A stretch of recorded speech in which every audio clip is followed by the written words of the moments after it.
She's Aphrodite, the goddess of desire, and for sure she awakened mine. She even made our MC cry from the sheer excess of love she brings. But wait, because she ain't happy, my brother, she's staring at her husband, who is this 5'1" bald-bearded dude, random Smith called Hephaestus, complaining that he's drinking and didn't bring what she wanted. Then she smiles once at our boy and bro's knees go completely wobbly. Fertility Queen then asks Haijun for a favor. Can you pick up some celestial steel for mommy, my good boy? If she said that to me, I would need to change boxers. And when someone shows you that much love, there's no way to say no. So he picks up his helm of Hades and drives his scooter to another dungeon. But how the hell does someone end up as the god's delivery boy? See, our bro was your typical Uber Eats hardworking but poor as fuck dude. His usual routine was climbing 27 floors because the elevator was broken, ringing the doorbell and getting cursed out for taking too long. He'd think about yelling back at the fat bitch but would just stay silent. Then, the moment he's back on the street, his boss calls, saying the customer from his last order complained that Snorlax even threw everything in the toilet just to file a complaint. Our boy tried to explain, but it was too late. He wasn't getting any new orders for a while.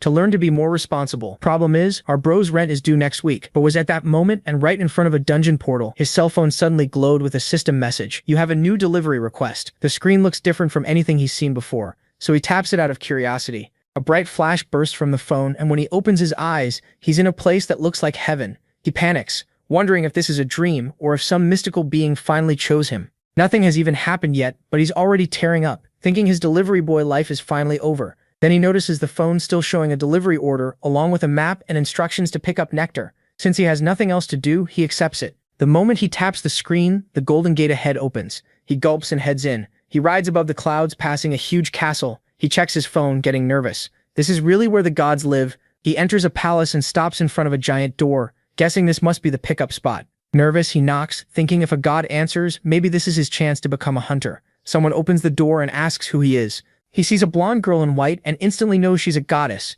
Stumbling over his words, he says he's here for the order. She steps close and demands to know why a human is in Olympus. When she accuses him of trespassing, he quickly shows his phone and says he's here to pick up a bottle of nectar. She pauses and says this must be Hermes' doing. With a sigh, she tells him to wait while she gets something humans aren't supposed to touch. She returns with the nectar and warns that if her brother doesn't get it on time, he'll be furious. Getting right in his face, she warns him not to drink even a drop, and he quickly agrees. She points at her eyes to say she's watching him, then shuts the door in his face. He gets mad all over again. What even is this? He thought he'd escaped being a delivery boy, but now he's a delivery boy for the gods. Looking at the bottle, he says it just looks like apple juice and thinks about quitting. Then he figures the person getting it must be another god. Since he's already in Olympus, he decides to ask this one to turn him into something special. Fired up, he says this will be his last delivery ever. With that, he starts driving through the lava. A notification says he's approaching. After a mountain of magma, there's a small house. He arrives at the door exhausted because it's hotter than a sauna there and announces that the delivery has arrived. The door suddenly swings open.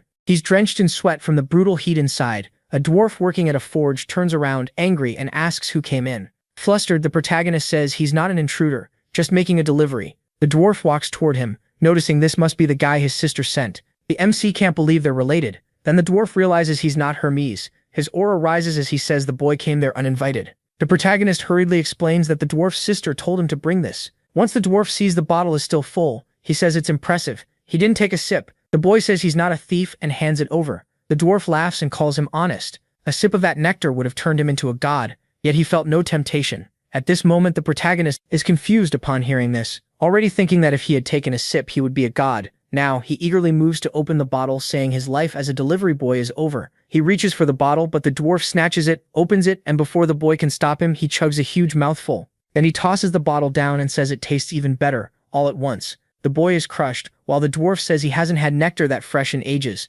Introducing himself as him, he asks the boy's name. He says he's Haijun Lee, and he thanks Lee for being so honest. Before Lee can say anything else, the dwarf turns to leave, saying he's refreshed and going back to work. Lee grabs his shoulder and tells him to wait. The protagonist asks what he wants. Lee says he still hasn't been paid. Hephaestus asks if he means the delivery fee, says he should already have it, and walks off laughing. Lee checks the app and a flash blinds him. The system now shows 1,000 points. He wakes up in bed, wondering if it was all a dream. The moment he checked the app, light surrounded him and sent him back to Earth. But now a small system screen is floating in front of him. He complains because he has no clue what these points are for. He had just met a god. What he really wanted was to become the strongest S-rank hunter alive. Then the system gives him a message, saying points can be traded for items in the shop. So he opens it, hoping the points are useful. The shop sells everything from a golden apple for 1,000 points to a motorcycle for 100,000. He gets annoyed because nothing seems useful and everything costs too much. He keeps scrolling, trying to find something that could help in a hunter gate. Somewhat, he starts thinking the whole thing is pointless until something catches his attention. At the bottom, there are 10,001 or about $10 for 1 point. If this is true, just with this delivery, he earned 10,000, as in he decides to touch it. As soon as he taps it, and a $10 bill appears in front of him and drops into his lap, he picks it up and it feels completely real. The system updates showing he now has 999 points. He can't believe it. He stares at the bill, then at the screen, and keeps pressing until money starts raining all over the room. Now the sly look on his face says everything. He throws the cash into the air, thrilled that this is exactly what he needed. Next thing we see, he's happily eating ramen, glowing with joy. He even goes to a deposit machine and tests the money. It works perfectly. He nearly cries, realizing he made around $10,000 from a single delivery. When a woman at the shop asks if things are really that bad, he says it's actually too good. He sits there laughing to himself like a total maniac. While thinking about what to do with the money, he hears the TV talking about a new recruit. The news says a guild is preparing for the Tartarus Gate, the deadliest one of all. The hunter they hired ranked in the top 5 on the hunter exam and has a contract with Hephaestus. Lee remembers that MC is the chubby dwarf who just became the best customer he's ever had. He leaves the restaurant full and satisfied when his phone starts ringing. He already had a feeling this would happen, so he brought his scooter with him. The phone glows, showing a new delivery, and just like before, he gets teleported. When he opens his eyes in Olympus again, he's standing in a huge botanical garden. As he wonders where the pickup spot is, someone calls his name, Hey Jin Lee. A girl appears and introduces herself as the goddess Demeter. Lee greets her and she says she heard about him from her nephew. He asks who that is, and she says it's Hephaestus. The poor guy thinks someone is messing with him. None of that family looks related. Smiling, she says he clearly never drank the nectar, then asks if she can trust him with a delivery. He says yes right away. For him, it's easy money. He starts imagining some crazy item again. Demeter gathers energy in her hand and makes a lunchbox. He's confused, but she asks him to deliver it to her. Hejin didn't expect something this simple, but at least it should be easy. He says he'll do it, but then she suddenly shivers, and the whole garden rots in a second. He looks around in shock, but she's already walking away and thanking him. He just hopes this delivery won't cause trouble or turn out to be some divine bomb. Still, he puts it on his scooter, figuring a goddess wouldn't send that to her daughter. Then he checks the destination. But before he can focus, a flash sends him back to Earth, leaving him confused. The app shows the delivery really is in Korea. He remembers Demeter said gods can't leave their palaces without a proper reason, and figures this must be one of those cases, so he'll probably meet her daughter there. He's never been this excited for a delivery, already wondering how many points he'll get. When he arrives, he takes off his helmet and says this has to be a joke. The app is telling him to enter the most dangerous dungeon alive, Tartarus, the hunter's graveyard. He tells himself that can't be right. The daughter must be waiting outside the gate. But then the route updates, and the map clearly points deep inside Tartarus. He yells that there's no way he's going in and tries to cancel. But under the 1-hour limit, it says canceling brings divine punishment. A timer appears, 42 minutes left, or he'll turn into a pig with a human mind. He stares in misery, wondering what kind of punishment that is. He should have checked the details sooner, but none of this makes sense. For one thing, there's no way he's getting past the guards, and his crazy brain starts thinking about pork dishes. Right then the system pops up again and says if he needs help, he can check the shop. He knows he barely has any points, so it shouldn't help. He even considers paying hunters to go in for him. But the shop has something for 800 points, a replica of the Kani, a helmet of haze that hides the user for 30 minutes. He calls the limited time offer a scam made to drain his last points. Still, since the other option is becoming a pig, he buys it and swears this is his last job. The helmet appears out of nowhere, and when he reaches for it, it rolls away. What an idiot. Once he puts it on, he has 38 minutes left to finish the delivery. He rides right past the guards who don't notice him at all. They just sneeze, thinking it's the cold wind. He heads for the gate in total fear. This is one of the worst places in the world. But he has no choice. Heijin Lee, a 20-year-old delivery boy with no hunter license, no contract with a mythical being, and no powers at all, somehow pushes forward. He becomes the first person to reach the deepest part of Tartarus. Looking around, he says no one's there. At least he made it in time and won't become a pig. So he starts shouting that the delivery is here. Then from the dark, a 3-headed wolf locks eyes with him. The poor guy freezes, wondering what the hell it is. The beast steps closer, drooling and ready to bite. Powerless, he thinks turning into a pig would have been better. The monster gets right in his face and he's sure this is the end. He used all his points on that stupid helmet and just delivered himself straight to this monster. Then he remembers the helmet had 2 uses. As the beast jumps, he activates it again, but the jaws are already on him. It feels too late until someone orders the beast not to eat anything dirty. The monster suddenly stops. Hejin slowly opens his eyes and realizes he's still alive. He turns and sees a little girl. He can't believe a child is in the deepest part of Tartarus. She walks up calmly, pets the beast, and says this dog doesn't bite. Right away, he notices she looks just like Demeter. He politely says he has a delivery. When someone behind them asks where Persephone went, a pale man appears and says she must have gone to play with Cerberus. Then he notices the MC and asks how a mortal dared enter Hades' underworld. Embarrassed, the protagonist tries to explain, but he's already terrified after realizing who this is. Hades says no human has reached this place in ages, not since Orpheus. An aura wraps around Hedgen's neck and he can't breathe or speak. Hades says Orpheus came to save his dead wife, but this boy came to steal his helmet. The moment he grabs it, he realizes it's only a fake. Persephone tells him they should hear the boy out first, so Hades lets him go, and he drops to the ground, coughing. Hades asks why he entered this place. Fighting for breath, he says he came to make a delivery. Hades asks if it's for him, the god of the underworld. He says no, it was sent by his wife for their daughter. The two look at each other, confused. Hades asks why a delivery boy brought it instead of Hermes. Shaking, he says he doesn't know, that's just what he was told. Persephone recognizes the lunchbox right away. Hades asks if he really said his wife sent it. He says yes, she asked him to bring it to her daughter. Persephone explains it came from her mother-in-law. She lights up, happy it even arrived warm. Hearing that, Hedgen starts wondering if those two are actually a couple. He points at Hades and blurts out that he's gross and way too old for that. Then he slaps a hand over his mouth, realizing he said it out loud. But Hades heard every word and tells him to say that again to the king of the underworld.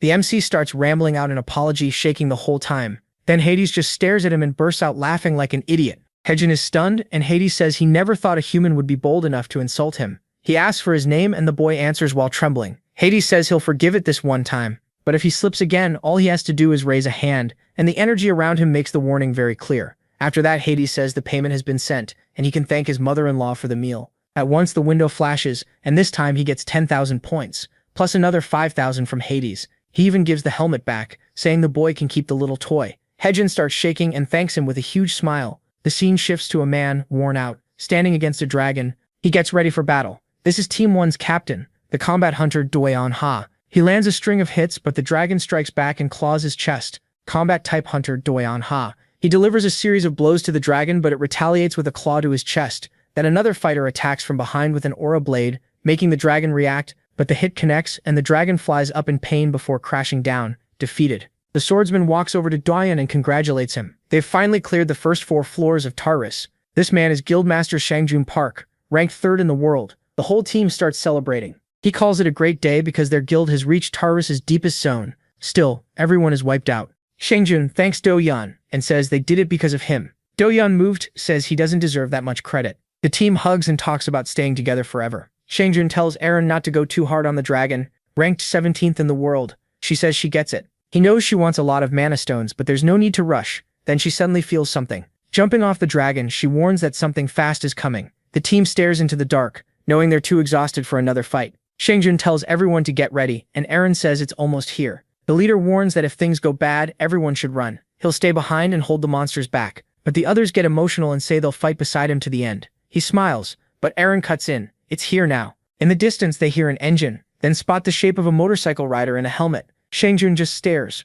wondering what the hell he's looking at. Calm as ever, Hedgen asks if he can pass through. Seeing the dragon, he says they're amazing, and he's glad they showed up, because the helmet was about to wear off. He gives them a thumbs up and warns them to be careful. There are creatures with dark magic ahead. Then he speeds off on his scooter. The whole guild is too confused to say a word. The next scene talks about the number 150 million. If that were years, you'd be back in the age of dinosaurs, and it's close to Korea's full population. Usually, he gets around 3 per delivery. To reach this much, he'd need 50,000 jobs. But that's exactly how much money he'd get if he exchanged his points now. The guy can't stop grinning. He stared at that number all day. Sure, he was terrified of turning into a pig. He was also almost eaten by a dog, and nearly strangled by the god of the underworld. When he thinks about it, he really suffered for this money. But none of that matters now. He made a fortune. And like any greedy little capitalist, he already wants more. He says from now on, then his stomach growls, and he decides food comes first. Maybe beer and fried chicken. Meanwhile, Shenjung is at a conference. He's exhausted and steps out to speak with the members.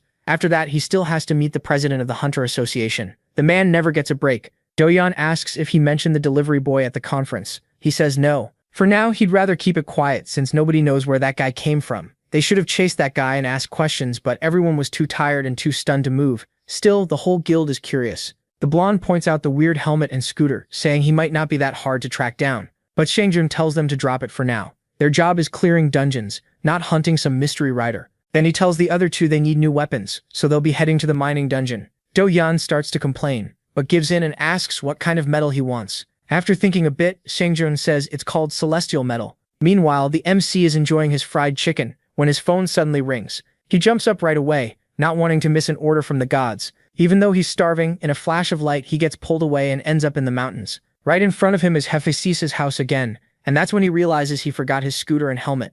As he's thinking about that, someone appears behind him. Then a voice calls to the boy, and he turns to see him in tears. Hae-jin asks why he's outside. Still crying, the protagonist says he got kicked out. Hae-jin is baffled and asks what happened. He says he was eating and drinking with his brother Dionysus when someone showed up, called him dear, asked why he was drinking again, and threw them both out, telling them not to come back. Dionysus ran off right away, leaving the little dwarf alone. Hae-jin says he gets it, then asks what he wants delivered. Looking miserable, Hephaestus says anything to eat or drink. Since getting kicked out, he hasn't had a single bite. He even begged his sister, but she didn't have any nectar. Now Hae-jin is his last hope. The MC kind of gets it, but he has no clue what a god is supposed to eat or drink. Lying on the ground, Hephaestus says some meat and alcohol would be perfect. Hae-jin checks his phone and tells him to wait. A flash of light appears while the dwarf stays sprawled on the ground. He starts sniffing the air until Hae-jin returns with the beer and chicken he bought, saying he's happy to share. MC says he has no idea what that is, and the boy explains it's a classic combo in Korea. The dwarf is overjoyed, saying he's never tasted such a refreshing drink before. He even thought the chicken piece looked too small, but the moment he bites it, he says it's the best thing he's ever eaten in his life. Hae-jin starts wondering if this guy is really a god. Then the dwarf promises a big reward and tells him to check his phone. At that moment, the phone rings and he sees Hephaestus sent another 15,000 points. The sneaky guy can't believe he just made 150,000 from delivering chicken. The dwarf even tells him to call anytime he needs something. To him, this dwarf is the sweetest guy in the world, and he almost wants to hug him, until someone walks up. A voice calls out, "Dear," and both of them turn. Hae-jin freezes when she asks why he's drinking again. Seriously, what is this? It's Aphrodite, the goddess of beauty and love. The protagonist is blown away, saying he's never seen anyone this beautiful. He can't understand how she's married to that crying dwarf, and then Hephaestus suddenly drops to his knees. He quickly explains he's only eating there because he got kicked out. She glares at him like that sounds exactly right. The dwarf panics, and Hae-jin thinks he'd better apologize. She then calls Hae-jin by name and introduces herself as Aphrodite. She really is the goddess of love, giving off an incredible charm. She apologizes, and Hae-jin says it's fine, he's only there because he was hired. Hearing that, the dwarf asks if he can deliver something else. He's not sure what to say, but Aphrodite says he seems like an honest boy, not someone driven by greed. He says they can count on him, since he's the god's delivery boy. The dwarf loves hearing that, but honestly, Hae-jin would rather do a job for Aphrodite. Still, the dwarf asks him to get some materials for the forge. The place is in his own city, and what he needs is celestial metal. The next thing we know, he's already on his scooter, wondering if this is the right place. He's standing before another gate, this time the Sure Mines, and his heart starts pounding. He can't believe he's entering another dungeon. As soon as he saw the location, he looked it up and realized it was the mines. He hesitated and told Hephaestus he couldn't do it, because the last dungeon nearly got him killed. The dwarf asked why, and he explained he's not a hunter and can't fight. He only survived before because of a helmet that hid his presence, but now it's broken. Hephaestus says if the helmet's broken, just hand it over and he'll fix it. Excited, he jumps up and says he's the god of blacksmiths. He can repair any mythical item. Hae-jin gets excited too, and now he has the helmet back. It's a repaired replica with a 2-minute limit and 2 uses. He enters the gate again, but inside it feels like a fair, which leaves him confused. He knew this dungeon was popular, but this is way too much. He thought the monsters would be the hard part, but now he realizes the real problem is getting deep enough to find the ore. Meanwhile, Doaim is there casually eating. After driving for 30 minutes, he finally reaches an empty area. The problem is the ground is awful, and his scooter is rattling like crazy. At least he starts spotting minerals in the walls, but he's looking for celestial metal, a red glowing ore. He keeps going, wondering how much farther he has to go. Then he rounds a corner, and a giant skeleton passes right by him. He panics but keeps speeding ahead since he's still invisible. Then his scooter slams into something. A skeleton notices the noise but looks confused because it can't see anything. The bad news is his scooter is pretty much wrecked now. He pauses for a second, then smiles. He's rich enough to buy as many as he wants, so he pushes deeper into the cave until on top of a rock pile, he finally spots the celestial ore. He walks up, takes off his helmet, and grins, saying he finally found it. The problem is getting it out. He yanks from one side, kicks from the other, and finally gives up. So what is he supposed to do now? Then the system helps him out and tells him to check the shop for something useful. As soon as he opens it, he sees a recommended item for 4,700 points. It's an explorer's pickaxe that can mine perfectly, but only once. But for him, 4,700 points means 47 million, and that's insane. He remembers the entrance, rents out pickaxes for 10,000. So he starts to leave, saying there's no way he's spending that kind of money. The problem is, when he looks at his scooter, it's obviously in terrible shape. Knowing it might not survive the trip back, he decides the safer move is to risk it. He spends the 4,700 points, and the pickaxe appears in his hand. Then he tells himself he'll just make Hephaestus pay him back and swings at the oar. The hit lands cleanly, the oar pops free from the rock, and the pickaxe instantly crumbles away. The oar rolls down the pile and he chases after it like an idiot. He picks it up, but it's insanely heavy. After a struggle, he finally gets it onto the scooter, thinking it'd be so much easier if he could just go straight to Olympus. But right then, a stone ogre appears behind him. He doesn't have the helmet on and freezes in fear. The monster roars hard enough to shake the cave. In another area, Doim is fighting skeletons, and when he hears it, he wonders what that was. He feels something rushing out of the darkness and gets ready to fight, only for Hagen to come flying in on his scooter, yelling at him to move. Doim recognizes him as the same guy from Tartarus, but the protagonist speeds past, shouting that he should run if he wants to live. Doim doesn't even get a word out before the guy is gone. Then he hears something behind him. When he turns around, the ogre is charging straight at him. He takes off running, desperately yelling that he wants a ride. The scene cuts to Hagen screaming that he almost died again. Hephaestus says he's impressively fast, but our boy just curses him out for not warning him how dangerous that place was. The dwarf looks confused and says there's nothing there that should risk anyone's life. The protagonist tries to explain that the rock was huge too. The dwarf still looks lost, so he says he'll go get it. Then he brings over the red block. He drops the massive ore on the ground and tells Hephaestus to look at the giant thing he asked for. The dwarf stares in shock and asks what kind of monster that is. The two just look at each other. Hagen tells him to quit joking because that's the celestial metal he wanted. He explains that yes, it is, then lifts the stone and says he's never seen celestial metal this large or this pure. Hagen is confused by that. The dwarf tells him to wait and goes to show him something. He comes back with a tiny stone and says that used to be the biggest piece he had ever seen. Then he tells the protagonist he's even more amazing than he thought and deserves way more than he was promised. He tells Hagen to look, and Hagen is stunned while the dwarf gets all excited over the ore. The delivery was supposed to pay 20,000 points, but he gets another 30,000 because of the ore's size. He's so shocked by the payout it makes him dizzy. It's like getting $500,000. The dwarf says he had to pay extra, because it would have been ridiculous to take one piece and tell him to carry the rest back. Hagen drops to the ground and thanks him with all his heart. The dwarf tells him to stand up, but the boy says he can't. His legs are thanking him too. Later, the news reports on the earthquake at the Surai mines. Sang Jin asks Doyen if he's really okay. He says yes, but warns the mines will be closed for a while. Sang Jin asks what happened, and he says a giant golem showed up, and that same guy from the Tartarus gate appeared again. The weirdest part is that the golems seem to be chasing him. Hearing that, Sang Jin starts thinking about recruiting the protagonist.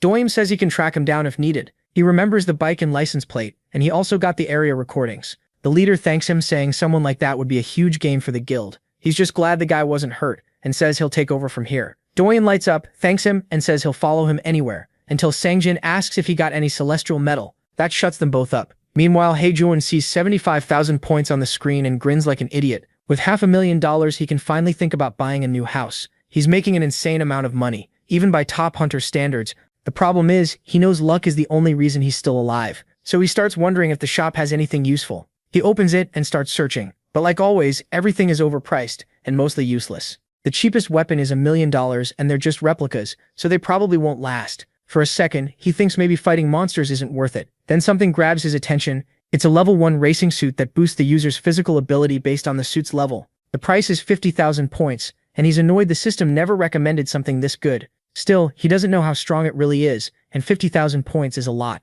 After thinking it over, he buys it as a work investment. It should let him handle more deliveries. As soon as he buys it, a flash of light appears, and the suit shows up in front of him. Now there's no going back. He's down to 25,000 points, but he's fully geared up. When he puts it on, it feels weird. It's a little tight but also so light it barely feels like he's wearing anything, and it doesn't get hot. He decides to test it. Meanwhile, Doyan is miserable out in the city. He's been trying to find the protagonist, but even with the plate number, he can't get an address. Since the guy hasn't done anything illegal, the police have nothing on him. He yells to himself, wondering how he's supposed to find that bastard. Right then, the protagonist stops nearby and tells him the light is green. Duyon apologizes and steps aside, saying a lot of people seem to ride the same bike. Then he notices the scratches on the side. They match exactly, and so does the license plate. He screams for Haijun to stop, but he's already gone. Duyan tries to chase him, then spots a taxi and jumps in, telling the driver to follow that bike only to get kicked out because the driver asks if he thinks this is a movie. Then the taxi leaves him there. Even so, he keeps going, saying he'll follow that way until the biker stops.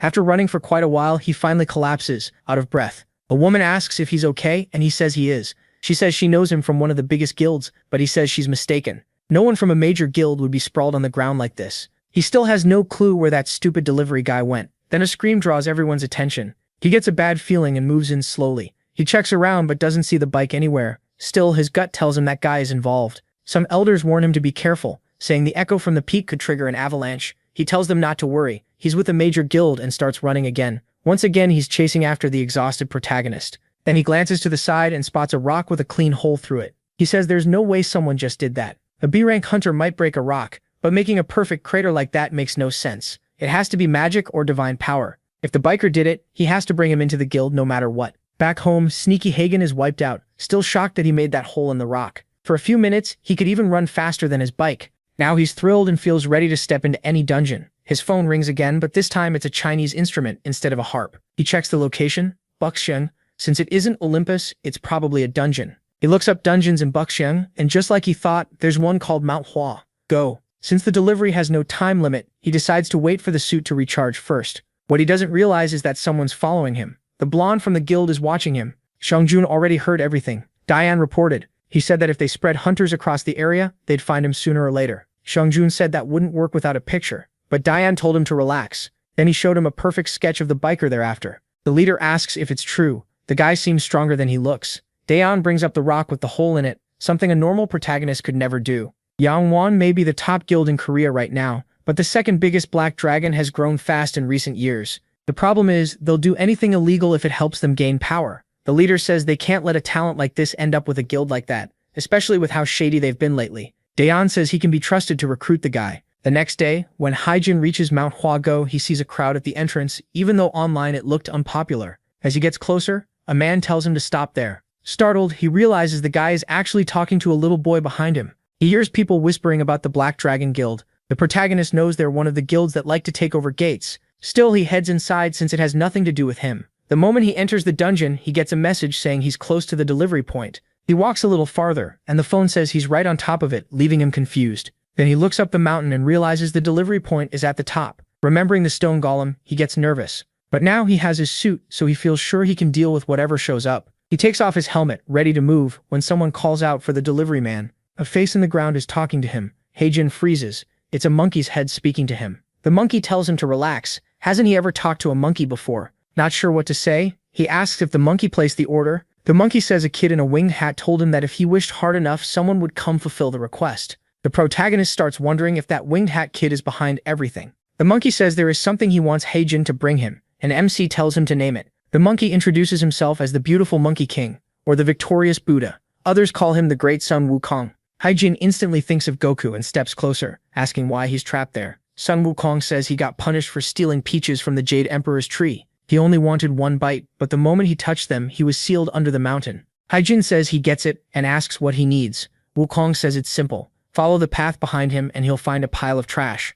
A hidden box is there, and he wants it brought back. Heijin checks and sees it's 6 miles away. Since that isn't too far, he says he'll be back soon, and heads off. But the little monkey gives a sly smile. Elsewhere in the forest, some adventurers wonder if they've found the boss of Mount Huago. A giant golem sits there. A girl steps up and tells them not to be scared. She's the master of the Black Dragon Guild, Johan, dangerous enough to carry a presence that rivals Aphrodite's. She knows the Yangon Guild cleared the first 4 levels of Tartarus, but if Black Dragon beats this 8 trigram boss, they might take the top guild spot. She orders everyone to attack, and the blonde behind her tells the tanks to move in. The men hesitate, saying the thing isn't moving. But something feels wrong. The moment one steps forward, the ground caves in and a creature starts to rise. It's so huge it casts a shadow over the whole team. One roar from it makes everyone shake, saying they can't fight something like that. But the blonde warns that anyone who runs will be killed by the guild. The adventurers protest that they can't beat that monster with such trash weapons. Then a redhead yells for everyone to get ready to fight. If they lose focus now,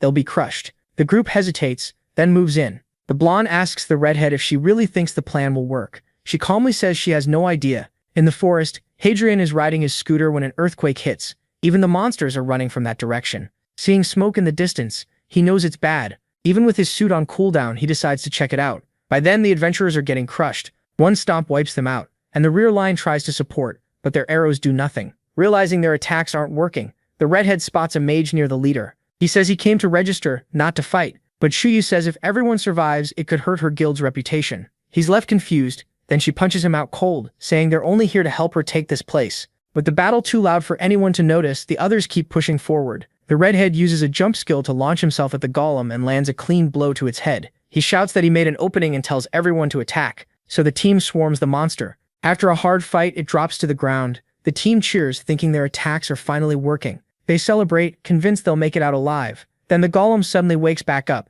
Its gears heat up, and it starts rising again. Johan looks thrilled. The boss is entering phase 2. Now it seems even bigger and stronger. From the rear, Hadrian watches it all, wondering where the like button is on this video. My friends, if this does well, I'll bring part 2, so hit that little bell. Now then, remember how the last chapter ended, with Hadrian inside the dungeon, after the monkey asked him to fetch some junk. The moment he got there, he hit the like button. Outside though, Do Hyunhem says he was in Suwon yesterday, and now he's heading to Bukchon. The poor guy is searching that hard for Hadrian. He's basically crossing the whole province. When he reaches Seonju Mountain's entrance, nobody is there, which throws him off. Then a chubby guy with glasses calls out to him. Do-hyun asks where he came from, and the guy snaps back, telling him to watch his mouth and say who he is. So Do-hyun gives his name and asks what exactly he plans to do. He's already sure this man isn't from the association, more likely Black Dragon. So he brushes past him and tells him to move. The chubby guy keeps warning him not to go in, but since he can't stop him, Do-hyun enters anyway. That confirms it for him.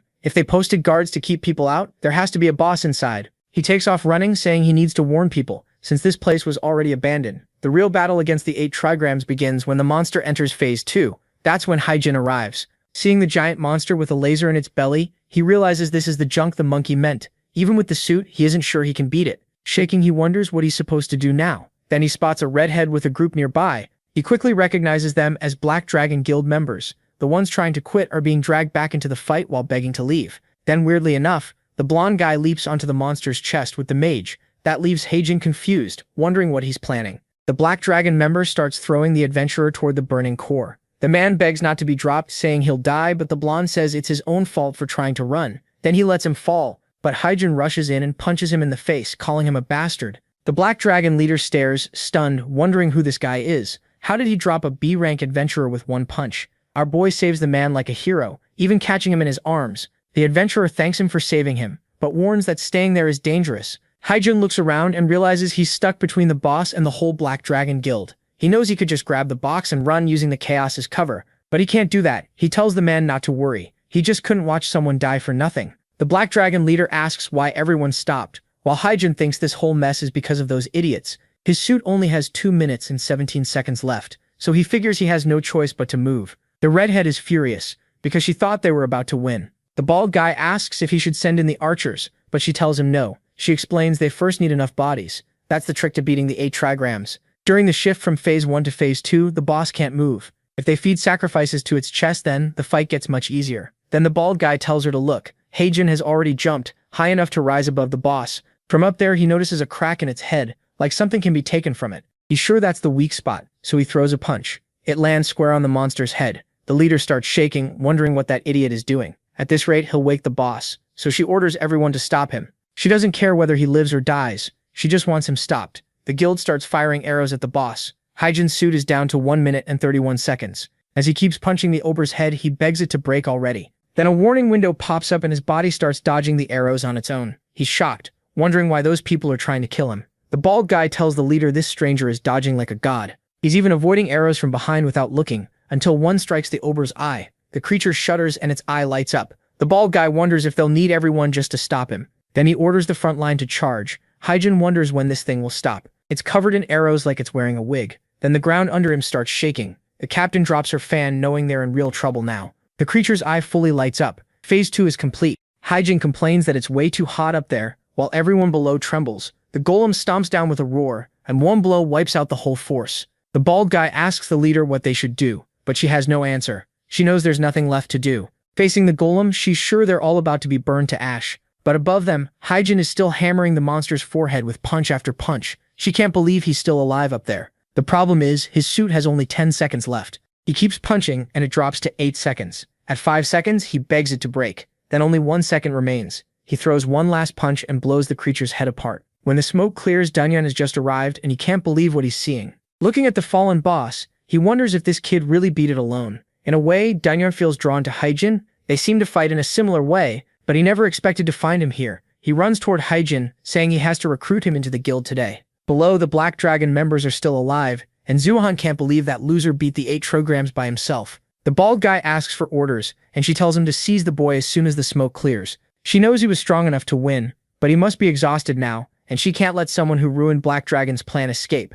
Then an explosion goes off in front of them. It's Duyan, greeting them. The whole guild recognizes him at once. He says he was right to suspect they were behind this, and he's already figured out they plan to use the recruits as sacrifices. Jahan didn't expect him to appear there, so she orders everyone to get ready. Pointing at him, she says he's the target now, and nobody better let their guard down. Jahan is worried there are too many of them, and now he's not sure he can win. What he really wants to know is where Haijin went. Then another guild member approaches her and says they have a problem. She asks what it is. He nervously admits the guy with the helmet has disappeared. Poor Zuhan and Duhan too have no idea what just happened, and she screams in frustration. Naomi is in trouble, stuck alone against all of them. He got dragged into this by accident. Hamao ran off with the helmet because he thought he was going to die. He nearly woke up in Olympus, and not because of a delivery. The poor guy wonders why he helped those people when he isn't even a hunter. He tells himself never to make that mistake again. Then something catches his eye. In the distance, he sees Sapingchu Mountain's city. He wonders if the dungeon is disappearing because he just killed the boss. Dungeons form when gates go uncleared for a long time, and once that happens, anyone can enter and kill the boss.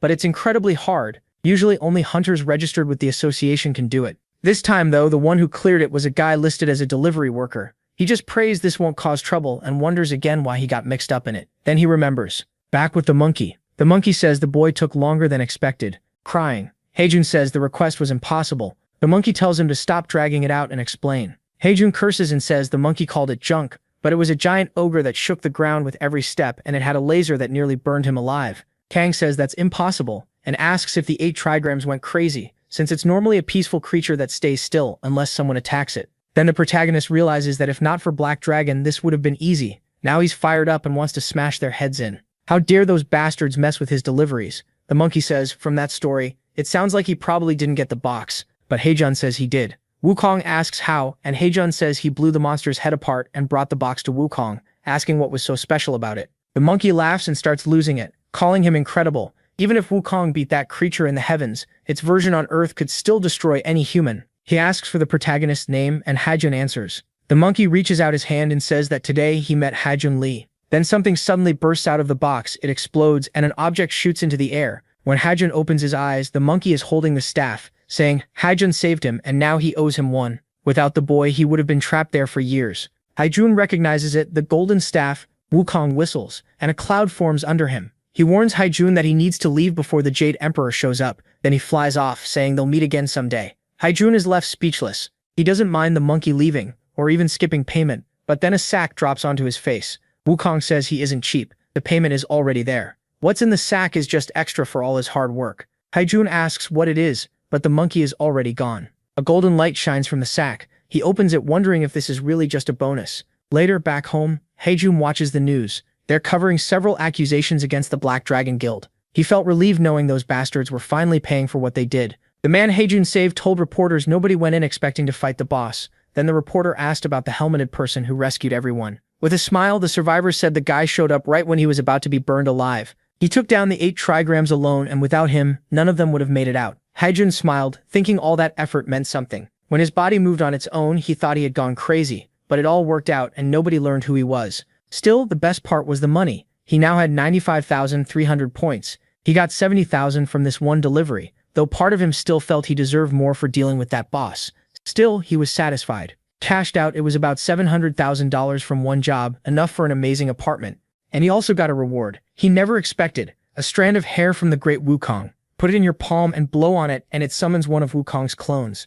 Heijun was thrilled because it could save him later. Lately, strange monsters kept showing up everywhere. Even if it was only a clone, it was still Wukong. He even made a goofy monkey face while looking at it. To him, this was basically an extra life. Right then, another delivery request came in. He threw on his jacket, put on his helmet, and got ready for the next job. Meanwhile, at a hospital, someone rushed down the hall. It was the guild leader, calling for Doyan. Doyan had clearly been beaten badly by the guild, and looked rough. He asked why the leader was there. Wasn't he supposed to be in Busan today? The leader said he had already handled that and couldn't stay away. Part of the blame for Doyon ending up like this was his, but the boy said it wasn't. He had read the situation wrong and stepped in when he shouldn't have. He should have been more careful around those Black Dragon creeps. Sungjun was furious. They dared attack someone from his guild. He said Ares should have gone with Doyon. Next time he'd crush those guys himself. Then he asked if Doyon was doing okay. Doyon said the doctors told him things looked bad. Sungjun panicked and asked if his life as a hunter was over. But the brat was just messing with him and laughed that he actually fell for it.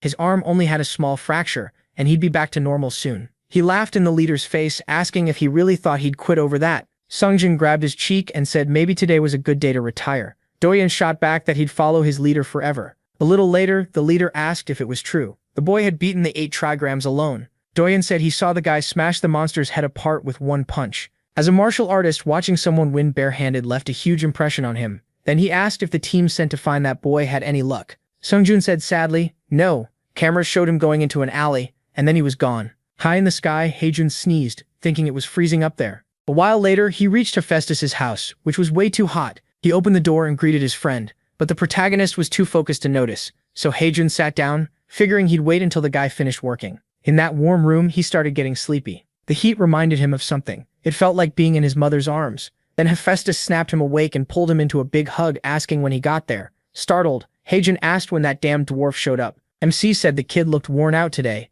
but the delivery he had was pretty far. Could he handle it? Heijun thought it over. He knew the farther the trip, the better the pay, so he said he'd walk halfway around the world if the money was good. Hephaestus smiled, glad he could count on him, then brought out a staff and said this was the item. He had made it with the materials Heijun brought earlier, and it had to arrive today. Hearing that, Heijun said he'd better get moving. He looked over the staff and asked where it was going. He said the delivery spot was a pyramid. Heijun was stunned and said it might be easier to ship it by plane. Besides, pyramids weren't even part of Greek myth. With a wink, Hephaestus said he had clients outside Olympus. Heijun got annoyed but ran off saying he'd handle it in a few hours. Then the protagonist stopped him saying he forgot one thing. The client was pretty unusual, so he had arranged an assistant for Heijun. The boy was confused, wondering why he'd need help just to make a delivery. Then someone greeted him saying they had come by Cupid's order and introduced themselves as Lucio. Despite the name, Lucio was a woman, or so he thought. He decided not to think too hard about it and sped off on his scooter. The good news was the trip wouldn't take long because Egypt was up in the sky and at least there was no traffic there. But suddenly Lucio screamed that she'd been tricked. She thought she was helping Hephaestus, not riding behind some random human. She kept kicking Heijun in the head and he was already getting irritated. He said she was really annoying for such a tiny fairy. She snapped back that she was actually big for a nymph. An hour earlier when she introduced herself, she proudly said it was an honor to serve MC. Heijun clearly didn't want to bring her, but Hephaestus insisted he'd need her. The MC turned and asked if he really couldn't go alone. Lucio got mad and demanded some respect, while he explained it wasn't about trust.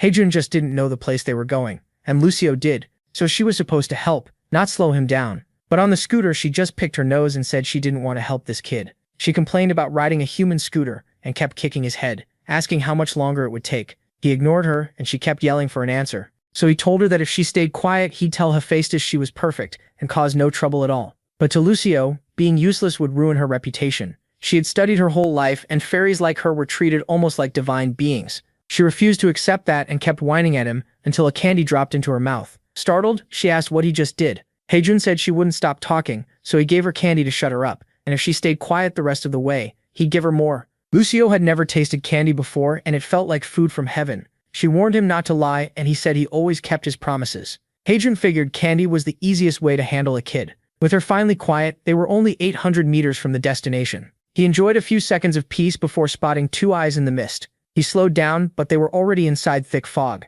Annoyed, he asked Lucio why she hadn't warned him. She said it was his fault for stuffing her mouth with candy. So he stopped the scooter and yanked her off while she struggled, telling him to look. Behind them stood a giant sphinx. It said they could pass only if they solved its riddle. Lucio quickly warned that this thing ate anyone who answered wrong. The sphinx was tied to Siphon, the monster that almost destroyed Olympus. This one wasn't on that legendary level, but Heijun wasn't exactly strong either. One look at its size told him his punches wouldn't do much. Then his phone rang, and he just hoped this job paid well. After that, he walked toward it. Lucio asked what he was doing, and Heijun said the obvious. He was going to answer the riddle. She tried to stop him, warning he'd die if he got it wrong. But Heijun felt sure he knew what the Sphinx would ask, since the usual riddle was famous, and in the worst case, he still had Wukong's hair. The Sphinx turned to him and asked if he was ready. Heijun told it to start already. He was busy and had a delivery to make. Meanwhile, Lucio cried because the idiot had really agreed. The Sphinx smiled and told them to get ready. Heijun expected the classic riddle about what walks on 4 legs in the morning, 2 at noon and 3 at night.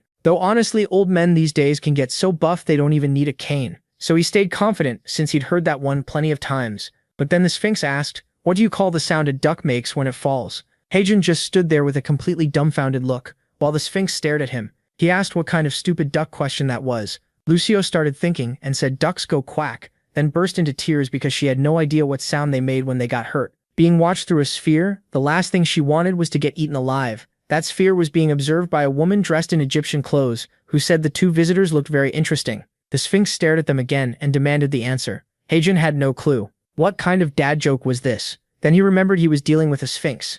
Maybe the answer was some kind of wordplay. The Sphinx grinned and said he had 3 minutes. Lucio, now desperate, cried that this was impossible. Even she, a top scholar, had no idea. Now she was getting mad at Heijun, sure she was about to be eaten because of him. She remembered asking her teacher if Sphinx riddles were hard, and he said that before anyone ever solved one, 100 people got eaten. Lucio asked if that meant they were impossible to solve, and he said not even Jim answered one right. He warned her that if she ever met a Sphinx, she should run. So now she was crying, saying she knew this would end badly. Then Heijun turned around and said the sound a duck makes when it falls is quackcident. A mix of quack and accident. Of course Lucio just froze and asked what the heck he was thinking. Why would he waste their only chance on something that stupid? But the Sphinx smiled and said he was right. She snapped, asking how that dumb answer counted. Heijun, though, thought it was obvious. It was a joke, of course. The Sphinx praised him and said he had earned the right to pass. Before she could finish, he told her to shut up. He solved this mess so she should move. The Sphinx just stood there confused by how hostile he was. Then he told her to come up with a better riddle,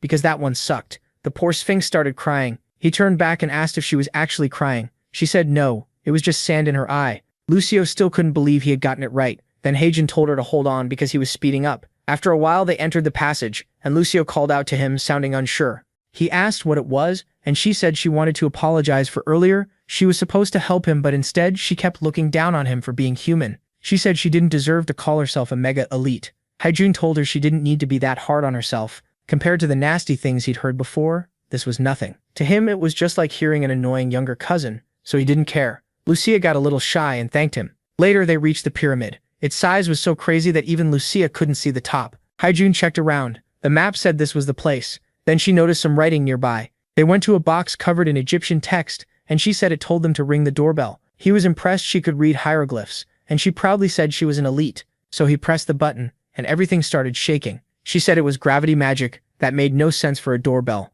and then the ground opened under them, dropping them into a hole. A while later he was on the floor, shocked he survived a fall that far. But he had landed on Lucia and nearly crushed her soul out. He asked if she was dead, and she snapped that sadly, no. Then they moved through the pyramid halls. Heijun thought this felt more like a dungeon crawl than a delivery, until Lucia suddenly told him to stop. He asked if it was a trap. She told him to shine that glowing object at the wall, so she could read the writing. Seeing the hieroglyphs, he asked what it said, and why the painting showed humans with a giant. Lucio looked scared, and he asked if she figured something out. She said she'd heard of an evil goddess who liked tormenting nymphs, and she was sure these drawings were warnings from her ancestors about the attacks there. But to Heijun it looked less like suffering and more like some festival in a field. Still, she got fired up, and said this was her chance to avenge her ancestors. Heijun told her to stay quiet since that person was their client. Then a mysterious leg stepped in and asked what this talk about vengeance was. The woman turned and asked why they had barged into her home. Smiling like some Cleopatra type, she called them very rude.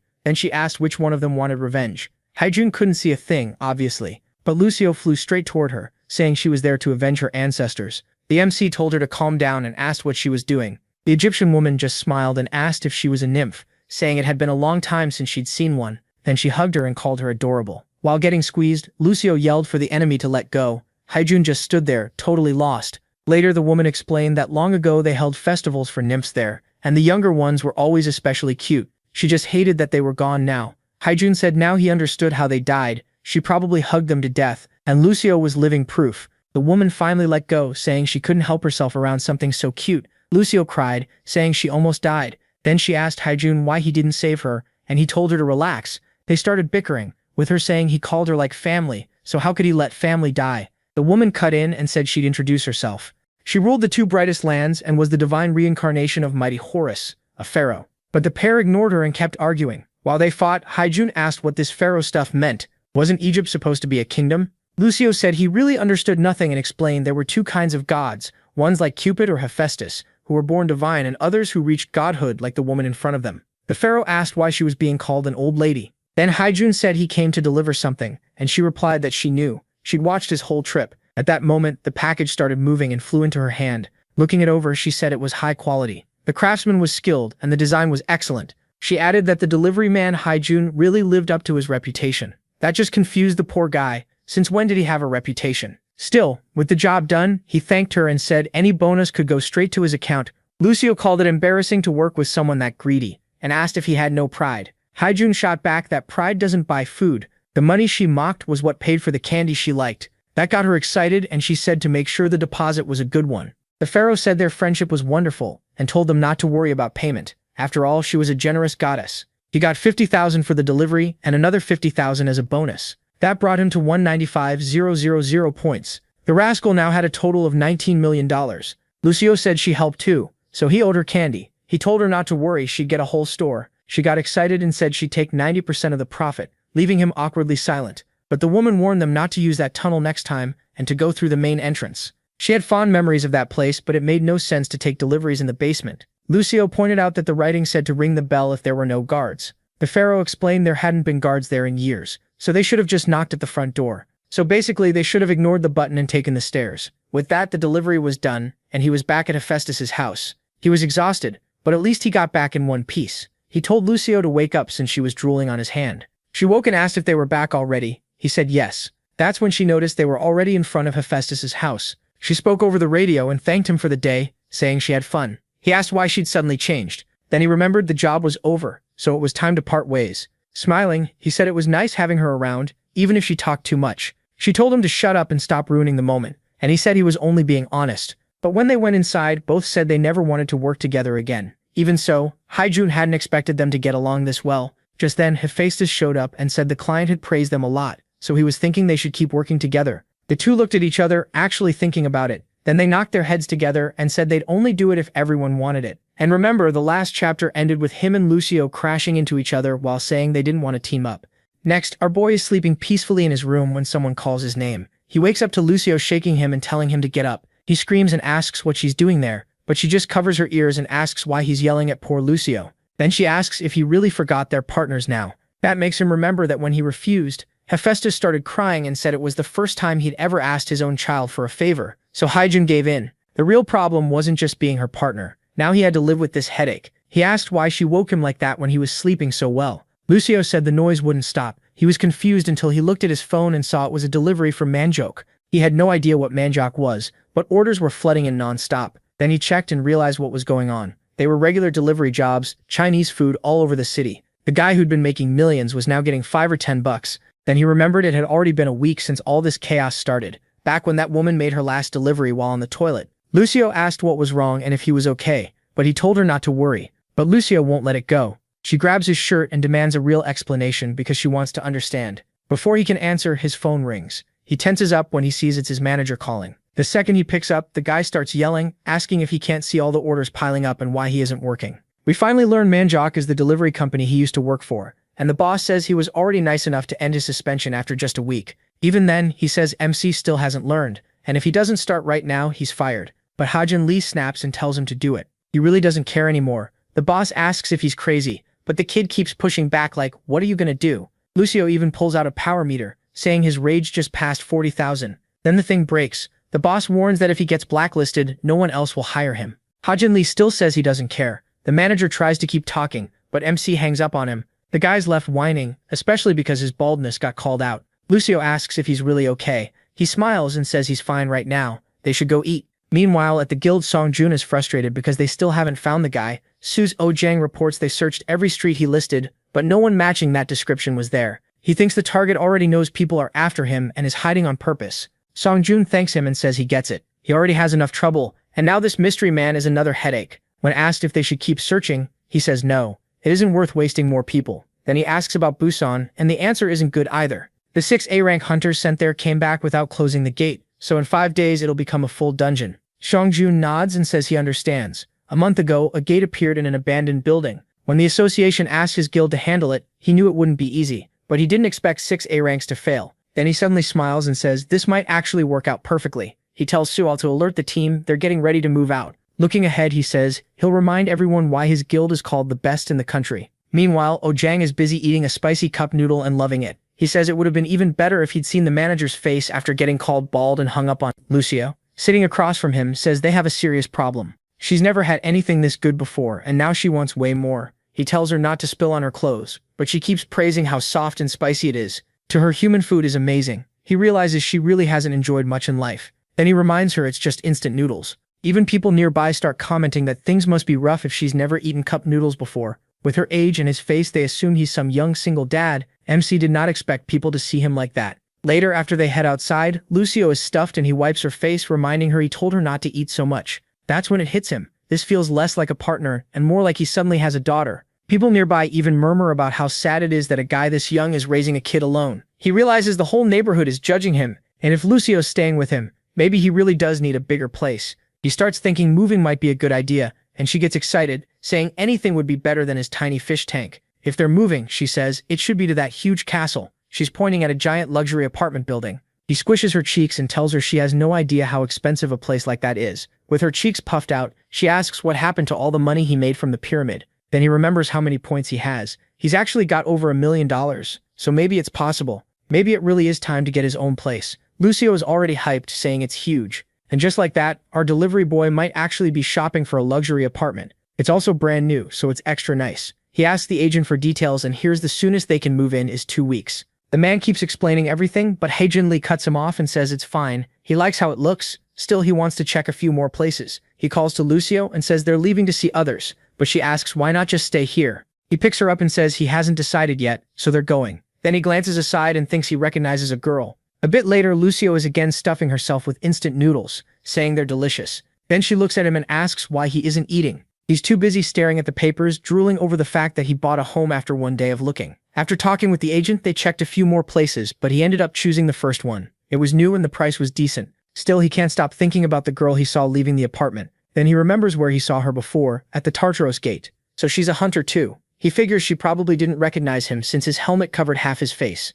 But something else matters more right now. Why have no delivery requests come in? Lucio says they did one not long ago, but he points out that was 2 days back. She says that's not very long, but he's used to getting at least one job every day. She tells him to stop expecting that forever. Greed only causes problems, and he already should have made plenty of money. He quietly admits she was right until yesterday. Before buying the place, he had about 19 million ready to use, but the down payment alone ate 12 million. Once he adds the installments, furniture, and living costs for both of them, he realizes he spent way too much. Lucio is stunned and says the money from the pharaoh could have bought a castle in the divine realm. He says that can't be helped. Real estate in Central Korea really is that bad. She asks what they do now, and he says when you're broke, you save. So no sweets for her for a while. Her face drops at once, but then she says she'll think of something. A second later, she gets an idea and asks why he doesn't go door to door looking for jobs. There's no rule saying they have to wait for work to come to them. They could ask Hephaestus which gods might need deliveries. He ruffles her hair and admits she's actually pretty smart. The problem is getting to Olympus. She says he goes there all the time, so it should be easy.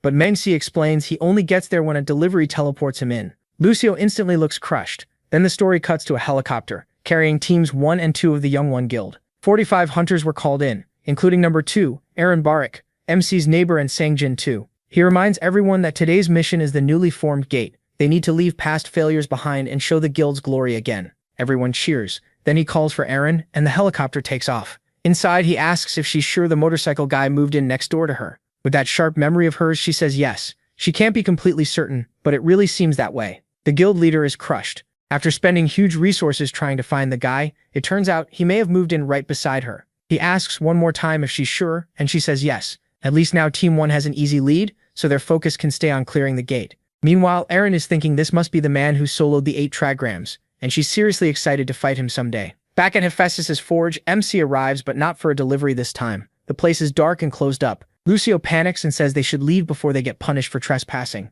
He says it's fine, especially since she's the one who taught him how to get here. Even so, Lucio insists it's rude to enter someone's home when they aren't around. He can't help noticing how hypocritical that is, considering she's called the forge owner an old hack before. Then someone steps on his back and demands to know who dared trespass so early. It's just Hephaestus, and MC greets him. The god says he doesn't remember ordering any delivery, so why is he here? MC answers that he came to ask a small favor. The dwarf asks what he wants, but MC says first he brought a gift so he wouldn't show up empty-handed. When the protagonist asks what it is, he proudly shows off a fresh bottle of soju. Since the god liked the beer before, he figured he'd bring something new. MC acts like he doesn't care, then immediately tells him to ask for the favor he'll help. Le Jia asks if he knows any god who might need a delivery service. The dwarf thinks for a moment and says a few names do come to mind, but there's a catch. The jobs he knows about are extremely dangerous. But Le Jia, he doesn't hesitate. He says he'll do any job. Nothing is scarier than being broke. Hephaestus decides the kid is ready, and says he'll send him over right now. A blue flash appears and Le Jia tries to ask which god it is, but he's already gone. An instant later, he appears in a thick forest with no clue where he is.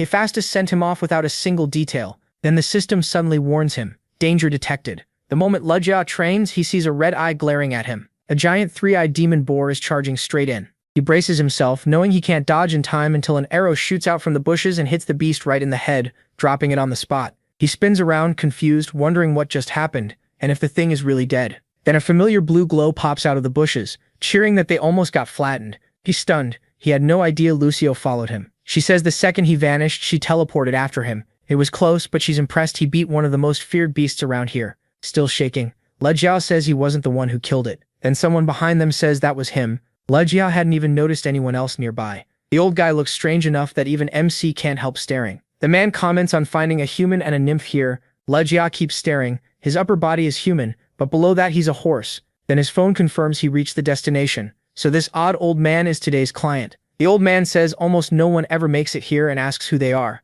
The second Lucio notices the centaur's injured leg, she calls Lee over and says she thinks she knows him. Jason, leader of the Argonauts, Achilles, hero of the Trojan War, and even Hercules, who led Olympus against the giants, were all trained by this man. He's Chiron, teacher of the greatest heroes. The moment she says Hercules, he draws his bow and aims at them. With an arrow ready, he demands to know if they have any idea how much pain that name caused him. Lee quickly explains they aren't here because of Hercules. They were sent by Hephaestus. That calms Chiron for a second, but then he unleashes a storm of arrows, shouting that they must take him for a fool. Luckily, MC's gear lets him dodge while the forest gets torn apart. Later, inside Chiron's house, they finally explain everything from the start. Chiron says that's interesting. Hephaestus wouldn't casually send just anyone to him. Still, no matter how he looks at this kid, he doesn't seem like a hero. Then again, he's traveling with a nymph, and even famous heroes rarely had help like that. Meanwhile, Lee quietly asks Lucio why Chiron still doubts them after all that. She says she has no clue. She heard he was supposed to be kind. At last, Chiron decides to believe them,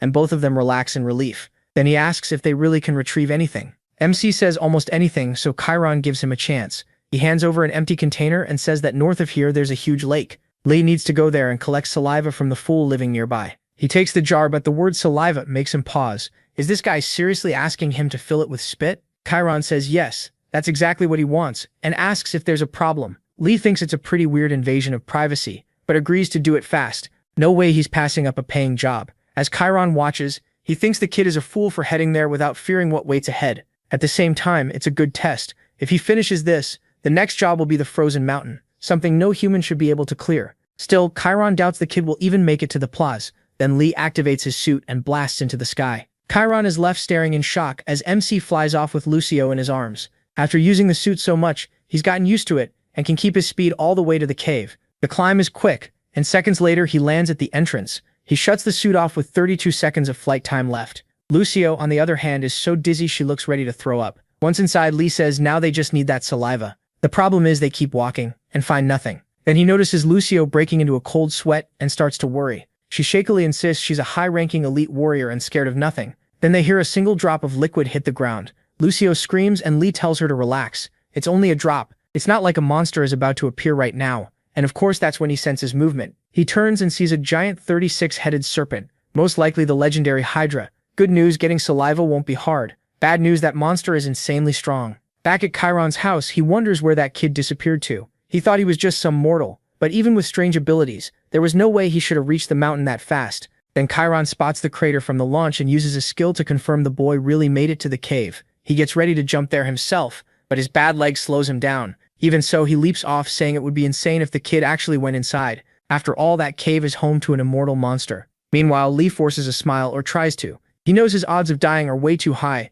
A second later, he's running for his life with Lucio in his arms, cursing Chiron for tricking them. Later, the Hydra scans the area searching for him. He's hiding behind a rock, whispering that they just need to wait until it falls asleep. But Lucio is trembling and says she knows exactly what this monster is. The beast in front of them is a Hydra. She asks why he ever accepted Chiron's request. He snaps back that he wouldn't have if Chiron had told the truth. That centaur tricked him. If he had his helmet, he might stand a chance, but right now he's fully exposed. Then a system window pops up. In emergencies, teleport service is available. It won't move him. Instead, for 5,000 points, he can bring shop items to his location. The problem is 5,000 coins cost 35,000, and the helmet only cost 800 points. It's a total scam, but he doesn't have a choice. His life matters more, so he grits his teeth and pays. The helmet appears in his hand. Lucio stares, shocked, asking how it came out of nowhere. Lee sighs and says the only thing disappearing was his money. He puts on the cursed helmet and says, "All right, Hydra, open wide." Then he starts walking straight toward it. Lucio panics, asking if he's gone insane and reminding him the exit is the other way. He says he knows, but he's going to handle it. Lucio warns him that thing isn't some baby monster, it's the real deal. The Hydra is the child of a god, and its venom is so deadly even Olympus fears it. MC replies that if Typhon is really her father, he must have had terrible taste to make a daughter that ugly. Lucio tells him to stop joking. This monster is far beyond the Sphinx, but he tells her to wait at the entrance and promises he'll be fine. Lucio storms off, angrily saying she hopes the Hydra's venom burns his skin off. He's left thinking that curse was way too harsh. Still, it's time to deal with the monster. With the helmet active, he walks up to it. The Hydra seems asleep with its eyes open, venom dripping from its mouth. He opens the container to collect some, but when the venom hits the ground and melts everything, he realizes any normal container would be destroyed. He has no clue why Chiron wants this stuff, but it better pay well. Then the whole cave starts shaking. The ceiling trembles like it's about to collapse, and he has no idea why an earthquake is ripping through the cave. Worse, he drops the container. Yeah, now he's in trouble. His hand is literally on the Hydra's eye, and he's wondering how he's supposed to steal its saliva now. The monster seems to look right at him, and he nearly screams, but it's only in his head. He doesn't make a sound. He covers his mouth and tells himself to calm down. As long as the helmet stays on, there's no need to freak out. Then a voice suddenly asks what's going on. It says, "It smells rotting underworld spirits," a scent it hasn't caught in ages, and asks if the boy came from Tartarus. Hyjin quickly realizes she found him by smell. The voice tells him not to panic. It knows he's using Hades' helmet to hide himself. Seeing there's no point acting anymore, our boy stays still, as she asks why he came to her. Cold sweat runs down his back. There's no way he can admit he came to steal her saliva. The snake heads keep pressing him, and one big head guesses Hades sent him. They start bickering with each other, and then the voice demands an answer, asking why he still won't speak. He better not have come all this way just to wake her up for nothing. So he makes something up and says he only came to check on her. He takes off the helmet and claims he came from Tartarus to see how she's doing. That clearly catches her off guard. She guesses Cerberus must have sent him, and Hydra instantly agrees. Awkwardly, he says Cerberus hadn't seen her in a long time and wanted to know if she was okay. The Hydra says she never thought that bastard would care about his older sister. After more than 1,000 years without contact, she never expected this. That leaves Hydra stunned. This Hydra is insanely dangerous, so he knows he has to stay sharp. Outside, Lucio is furious and on the verge of tears. No matter what Hydra tries, she's sure he can't beat the Hydra, so she runs down the mountain to get help. On the way, she runs into Chiron, who asks why she's alone.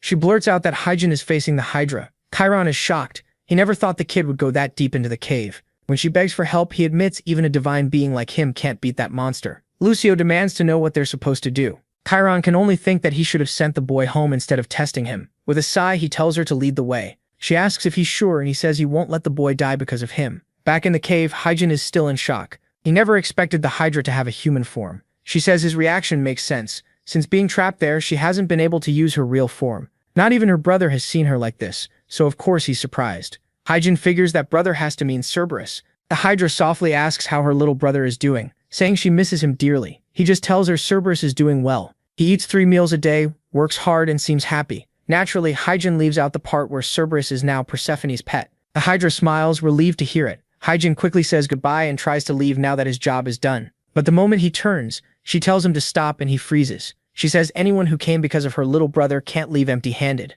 His body locks up as he turns back and stiffly says that really isn't necessary. Too late, she flicks her tongue and insists. Then she turns around and tells him to take the odd-colored scale from her back. He hesitates, unsure why she wants him to have it. She tells him not to worry. Her scales carry magic that will help him on his journey. He guesses it's like the hairs Wukong gave him. At that point, he's sold. No way he's passing up a gift like that. Even while staring at her, he's half afraid he'll get turned to stone. To be safe, he activates the suit for a second and rips the scale off her back. The problem is, the suit sucks for short bursts, so he slams into the ground. He's grinning with the crystal in hand, but the Hydra is clearly not pleased. She says he's gotten bold. So bold, in fact, that she might not let him off so easily. Yep, that sounds like a challenge. Hyjin scrambles up, insisting it was an accident. Meanwhile, Chiron is shaking, trying to process what he just saw. He yells, asking if the boy actually beat the Hydra. From the censor's view, the MC is blazing with power while the Hydra looks collapsed on the ground. Lucio jumps off Chiron's back and hugs Hyjin, saying she's just glad he's alive. He glares at her and reminds her he said to wait outside because it was dangerous. She pouts and says she was scared. While they argue, Chiron still can't believe a human beat the Hydra, something even Hercules struggled with. Hephaestus really did send someone special. Hyjin then apologizes to the Hydra for the noise. She says it's fine and asks if the nymph is his. He quickly denies it, saying she's more like a neighborhood kid.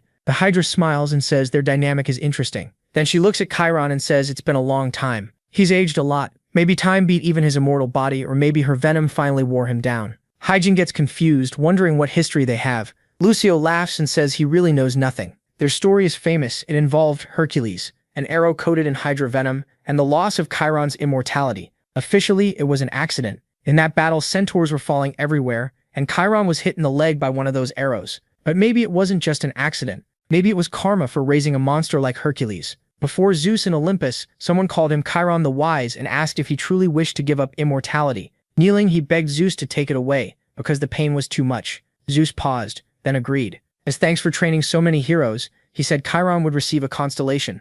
Chiron asked what that meant, but Zeus only told him, "You will not die. One day you'll understand." The centaur tried to object, but it was already decided. That day Chiron the Wise ended, and he rose as a divine being, the commander of Sagittarius. From then on, he became Chiron the Mythic. Back in the cave, the Hydra says her venom is a death sentence to any creature, so she's impressed he's still standing. He must be burning through all his mythical power just to endure it. Chiron, clearly hurting, says her tongue is still as nasty as ever. Maybe he should cut it off. She smirks and says his mouth got filthier. He used to be gentle, at least from what she remembered. Then she turns to Hyjin and asks if his name is Hagen. He nods, busy sorting out two very important things, when a flash of light blinds everyone. Then the Hydra lifts a small vial and says she knows he came for her saliva.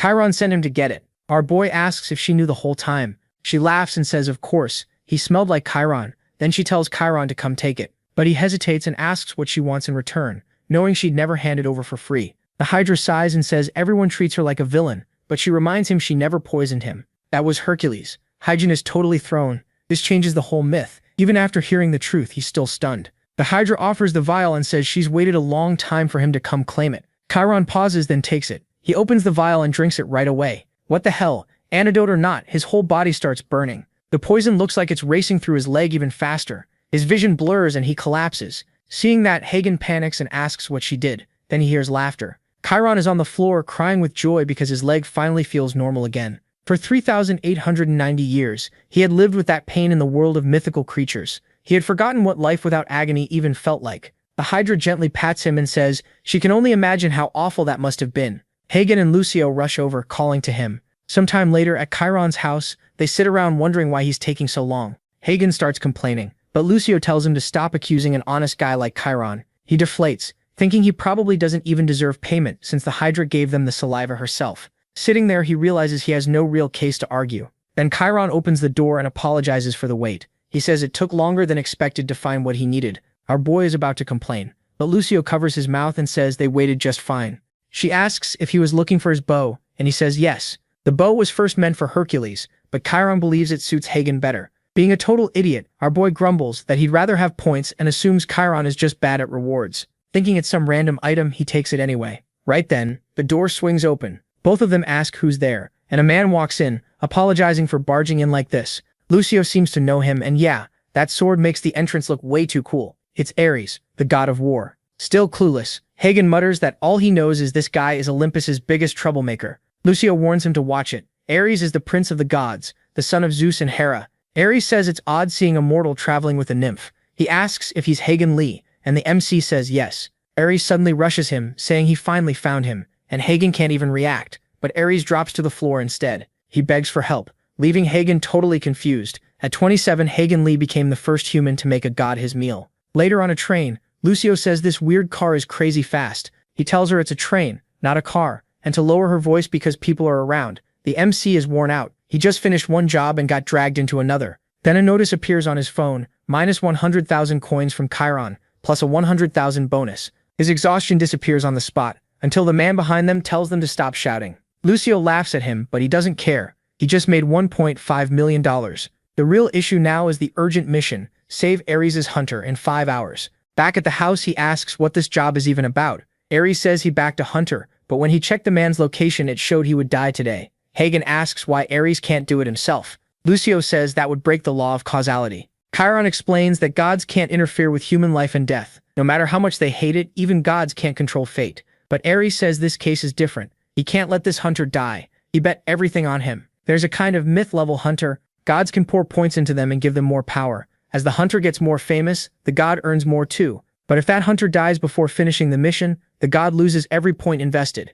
Chiron calls him insane for putting it all on one hunter. Turns out Ares is a full-on gambling addict, and now he's shaking, begging for help one last time. He didn't just use his own points, he secretly used his father's too. Hagen and Lucio freeze because if Ares means his father's points, then he burned through Zeus's whole fortune. Back on the train, the MC mutters that he's not some miracle worker. How is he supposed to protect a hunter with myth-level talent? Still, since it's urgent and Ares is paying, the reward has to be huge. Lucio asks where they're going, and he shows her the ticket to Busan. Inside a cave, bodies of monsters are everywhere. Songjan shouts for everyone to get ready. The next wave is coming. The whole guild braces for battle as the beasts rush in. Songjan tears through them like nothing. So this is the guy loaded with mythic points, just cutting down monsters like they're nothing. Even after all they kill, the waves keep coming. Tamis, our boy's future waifu, is there too, cutting through monsters right beside them. Tamejan asks for a report, and she says the rear of the cave is clear for now. He tells everyone to use the break and rest. The team sits down. The leader asks how far the boss is, and someone says they should reach the door soon. They were struggling, but making it this far in half the normal time is still impressive. Tamejan says he heard even rank 6 hunters had to retreat, so the boss must be absurdly strong. A teammate says it's a 10-meter monster. They might have had a chance fresh, but by the time they reach it, everyone will be drained. Tamejan praises them for retreating and calling backup. Then he gets up and says it's time to move. He wants to get home fast. The group stops at a huge door, knowing the boss is right behind it. As it opens, Tamejan tells the tanks to go first. On the other side is a cavern even larger than before. The weird part is that it's empty. Everyone looks around, confused. They're sure this is the boss room. Then drops land on Erin's clothes. She wonders why water is falling from above and looks up. Her face changes instantly, and she screams for everyone to run. Too late, a wave of purple liquid pours down on them. Tamejan calls out to her as several adventurers start getting dragged away. He turns on the informant and demands to know why none of this matches his report. The man starts shaking, then tentacles burst from his mouth as he whispers that he brought everything his mother wanted. It was a trap. Above them hangs a giant jelly-like monster covered in eyes, with tentacles reaching down. Then the scene shifts to a beach. Hagen and Lucio stare at the portal he has to enter to save, well, whoever it is. Yeah, like it's some huge secret we all know who he's going in for. Lucio, annoyed, asks why she can't come too. He tells her to be serious. This gate is the second biggest after Tartarus. He knows she's upset because he almost died yesterday, but he only has one helmet. Then he gets an idea and offers her cash, saying she can buy all the sweets she wants. Lucio throws the money back at him and says she's not that easy to bribe. He shrugs and says that's too bad because it could buy 50 pieces of candy. Her face changes the second she realizes how much that is. While she's still thinking about it, he steps into the portal and reminds her if a stranger shows up, send them away. A flash of light, and he's inside the dungeon. This time it's a cave. He steps on something nasty and wonders what it was. Then he spots a pile of dead monsters ahead. Now he gets why the people inside are in trouble. There are way too many monsters. The bad news is he's in here too, and he has to get through all of them. If he had his bike, this would be easy, but it's not here, and his suit is still on cooldown. 10 seconds in, and he's already out of options. Then the shop menu pops up, reminding him he can buy something in an emergency. For a moment, he gets excited. But when he checks, summoning his bike costs 100,000 points. What kind of bike costs 1,000,000,001? As he complains, someone walks up behind him and asks what he's doing. He jumps and accidentally hits the bike purchase. It's Lucio. She says there was no way she was letting him go alone. And just like that, 100,000 points are gone. He asks what she's doing there. He already told her she couldn't come. Stubborn as always, Lucio says she already told him she was coming. Hagen starts scolding her when something lights up beside them. Lucio tells him to look, and sure enough, the motorbike appears. But this isn't his old one. He bought a new model. He's instantly hyped, and good thing too, because a swarm of monsters is charging in. He throws Lucio on the back and speeds through the dungeon. Back in the boss room, the purple slime keeps falling. Songjin realizes this was the boss's plan all along. Now almost everyone is trapped in the tentacles, except for him. While he looks for a way to save them, an attack comes from above. He barely avoids it and unleashes a storm of slashes. Attacks keep coming from every side, and he knows he'll get caught sooner or later. The problem is how to fight a boss stuck to the ceiling. This is nothing like what they were told to expect. Worse, he's never heard of a monster that can control humans. If this thing gets out of the dungeon, the world will be chaos.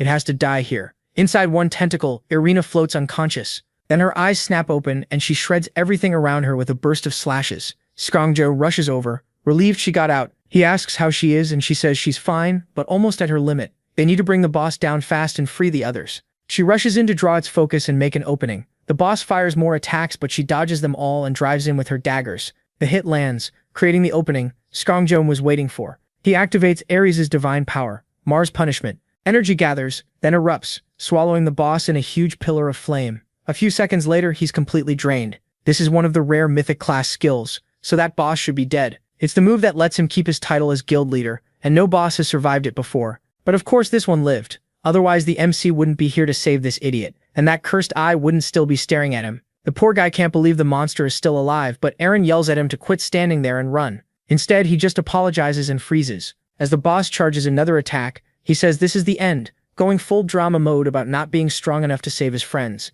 The eye swells, ready to fire, then a motorbike blasts straight through it. The MC grins and says delivery's here. Both Xiu-chun and Eren just stare, completely speechless. Meanwhile, Hagen is furious that his 100,000 coin bike is already covered in slime, but at least he made one hell of an entrance. Through the smoke, the guild leaders can only stare, trying to understand why a guy on a motorbike just showed up. Then someone steps forward and says humans gave this thing a terrible name. Lucio, in full biker mode, declares she's the elite pilot. The two just stare at the strange little girl, trying to figure out who she is. Meanwhile, Lucio stands there dramatically, striking a pose and telling them not to lock up in front of the great Lucio. Then the guy with the monster mouth shows up behind her. For a second, she thinks Mega Racer Lucio is done for, but Hyjin rushes in and yanks the nasty creature out of his mouth, asking what kind of messed up people these are. The poor guy who was being eaten instantly faints in Lucio's arms. Then Hyjin catches a flash of light and turns just in time to see the boss is still alive, even with its eye pierced. Right away, he realizes this has to be the real dungeon boss. Looks like he got here just in time. He asks which one of them is Ceiling Chowder Park. From the back, Ceiling Chowder says it's him. Our boy walks over and circles around him, asking if he's hurt and giving him a quick check. He says the guy looks familiar, then remembers he saw him in Tartarus. He never thought he'd run into that hunter out here. Small world. Sangjin snaps at him to focus and kill the boss already. But Hyjin just shrugs, asking what that has to do with him. Hunters kill monsters. He's just the delivery guy. No way he's fighting. Really, his suit is on cooldown, so he can't do much anyway. That's when Eren's face hardens. She says she didn't expect him to be the type to toy with people's lives. He tells her to relax. All he's saying is Selingen should be the one to finish this boss, not him. Of course, Selingen thinks that's crazy. He has no weapon left, and he's completely drained. Then Hyjin pulls out his phone. Delivery's here. It's the weapon of Eris he brought along. A bright glow fills the room and both Selingen and Eren cover their eyes, trying to see what's going on. Selingen's eyes widen as a legendary greatsword appears before him, a blade thought to exist only in myth, the ender of wars. Our boy turns to leave, saying his job is done, but Selingen calls out, asking who sent the sword and how he can move through dungeons if he isn't a hunter. Hyjin turns back, his arms shining with divine power, and says, "You can call me the divine delivery man." He hops on his bike and adds that they'll talk later. Selingen is left completely confused, wondering who that lunatic even is. At the same time, the boss starts charging another attack. With no other choice, Selingen grabs the sword, his last shot. The second he touches it, red energy bursts upward, and a new power floods his body. For a moment, his whole form changes. He fully awakens into Ares' mythic form. Eren can only stare at the power pouring off him, while the boss readies its final strike. But now Selingen is calm and sharp. He gets ready to attack, saying that for the first time, he feels like he can actually win. He activates Ares' divine power. The sword grows huge and bursts into flames. With one swing, he cuts forward. The boss fires back with its own attack, a full-on Dragon Ball-style clash. But unlike Goku, Selingen isn't the protagonist. Even so, his attack crushes the monsters and completely vaporizes it. The blast forms an X and lights up the whole cavern. When the smoke clears, Eren can only stare. He didn't just kill the boss, he blew apart the entire ceiling too. This guy is insane. At least Eren's power is finally fading, otherwise he'd be way too broken. Eren catches the unconscious guy and says he did well, but she's even more curious about that biker kid. Back in the city, our boy is starving and just wants food. Even the divine delivery man needs to eat.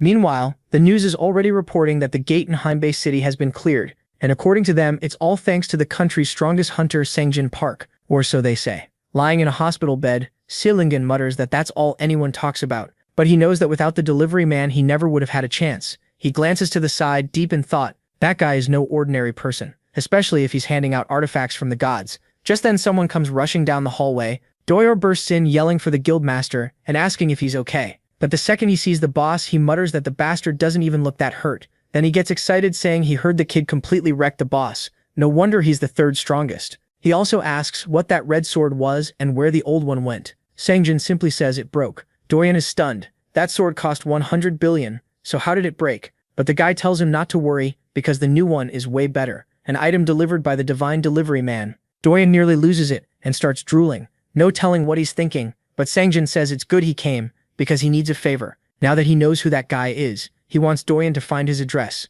Doyon asks why, and of course the boss wants to recruit him into the guild. Then the scene shifts to Ares' temple. Ares walks in grinning, saying that since the kid is back, he must have delivered the sword. The delivery man says not to worry, it went smoothly, and the hunter survived. Ares relaxes and says it's no surprise the kid has such a strong reputation. Then he tells him to come inside because he has a reward for him. The kid smiles, thinking there's no way he'll fall for a trick from Olympus's biggest troublemaker. Meanwhile, Lucio tells him to show some respect, since this man is a prince of Olympus. That's when Hyunjin Lee suddenly remembers, right, this guy is royalty. As they walk through the temple, our boy keeps looking around. Then Ares stops and tells Lucio to wait there. Only Hyunjin Lee can come with him. She doesn't even get an explanation, and our boy just waves goodbye. They keep going through the temple halls, and then Hyunjin looks up in surprise. The door ahead is huge, and Ares says it weighs 3 tons. Our boy asks how they're supposed to open this Hunter x Hunter looking door, and Ares basically says, just use Nen and boom, it opens. Inside is a ridiculous amount of treasure.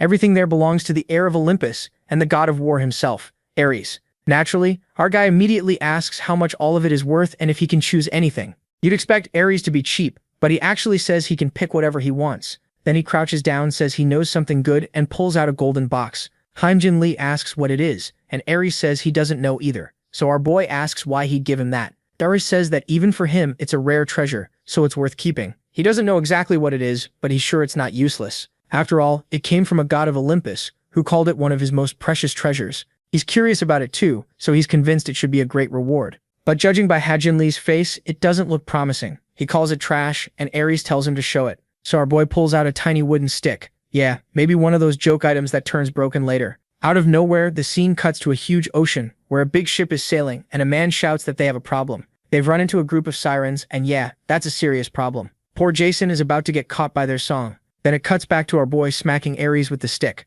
Everything is a mess, and now we're back with our boy waking up. His body feels worn out, looks like he slept for a long time. After getting that weird wooden stick from Ares, he went home, passed out, and now wakes up to Lucio dreaming about sweets. He tells the cursed child to wake up, but then realizes she's probably exhausted too, so he gently tucks her in with a blanket. Later, at a convenience store, he buys an energy drink and some chocolate, thanks the cashier, and looks to the side. A poster announces the hunter exam is coming in 3 days. He never even thought about becoming a hunter, but hiding his identity while going in and out of dungeons is getting harder. Maybe he should try it. When he gets home, Lucio asks for sweets. He says he brought something good. But then a system notification appears. It's a request from Hephaestus, and he tells her they'll eat later. Using his new motorbike, he arrives at the blazing hot location and greets the dwarf god. The little guy is happy he came so fast, and our boy asks what's going on. He says people have been talking about how he saved Chiron's leg and helped Hajin. Hajin gets awkward since he didn't think word would spread that quickly, and says it was just luck. Then he asks what today's delivery is,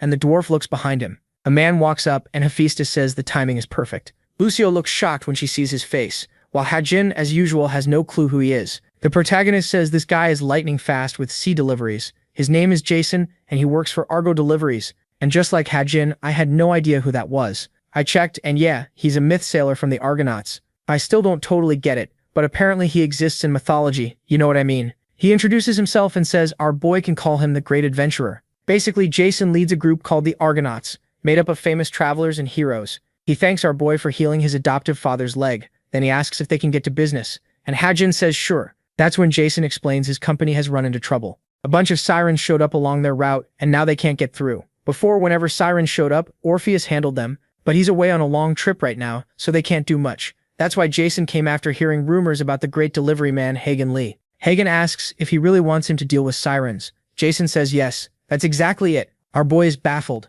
Is he a courier or a monster killer? Why does everyone want him to go slay something? Jason tells him not to say no yet. Once he hears the reward, he'll change his mind. The job pays 500,000. That's a crazy reward, so Hagen is instantly interested. Then Hephaestus reminds him sirens live in the ocean, which makes things tough if all he has is a motorbike. MC is so thrown off he didn't even think about the fact that sirens live in the sea. MC tells him not to worry. He has the right magic for that. Soon they're on a ship heading toward the Melodic Isles. Jason points out the islands ahead, and Hagen says he'll handle it. Jason thanks him and promises they'll send a boat to pick him up later. Then our boy jumps off and calls for Lucio. Wait, did he just start the bike? Is that thing made for water too? Not exactly. Hephaestus enchanted his hat with water magic, so the bike can run across the sea, but Lucio warns him. He clearly has no idea what sirens really are. He's picturing pretty mermaids, but Lucio says their songs are deadly. Even Odysseus had to block his ears to pass safely. A small pack of them could even bring down a kraken. Hagen tells her not to worry when monsters get violent. The best answer is to beat them down.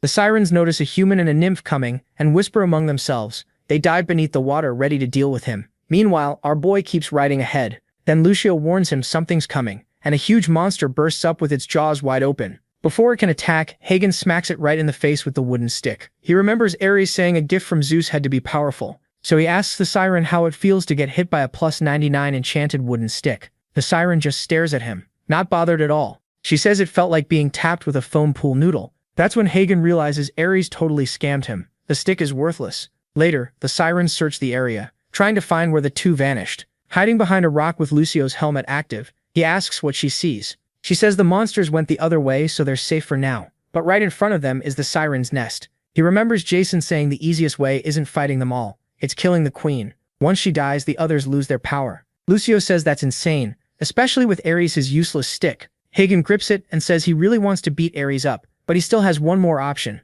the store. Money solves everything. A golden orb of Zeus's thunder appears, and yeah, it cost a lot. 150,000 points, about $1.5 million.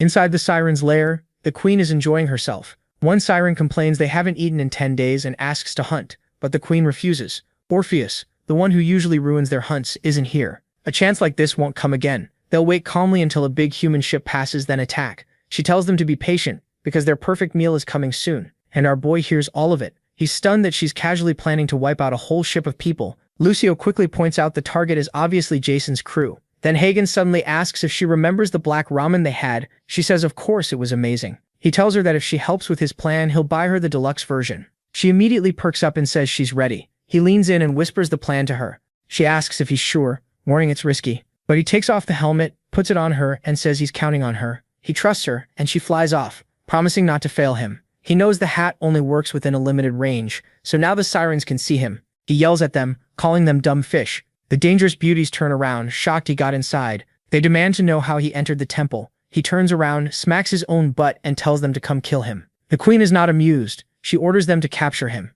The monsters rush after him, and he runs for his life. But since he removed the helmet, his water movement is about to stop. Right then, he calls for Lucio, who's on his back holding the divine orb. He activates it, says he's out, and the one-time item blows the whole temple apart. The sirens chasing him get buried under the rubble, and everything collapses. He only meant to kill the queen, but being late forced him to wipe them all out. At least Jason's route should be safe now. Lucio appears and congratulates him, but something feels off to Hagen. If the queen died, why didn't he get a reward? Then a monster bursts from the debris and grabs Lucio's leg. The queen demands to know what they think they're doing. She says she can't hear any of her daughters breathing anymore. Hagen screams as Lucio is about to be eaten. He activates stage 2 of his suit and charges in. He slams the queen across the cheek and yells at her to let Lucio go. The hit spins her through the water. Our boy is impressed by how strong stage 2 is, but then the queen disappears. He looks underwater and she suddenly shows up right beside him and grabs his leg. Yeah, that's bad. She drags him into the deep and says she'll keep pulling him down until he runs out of air.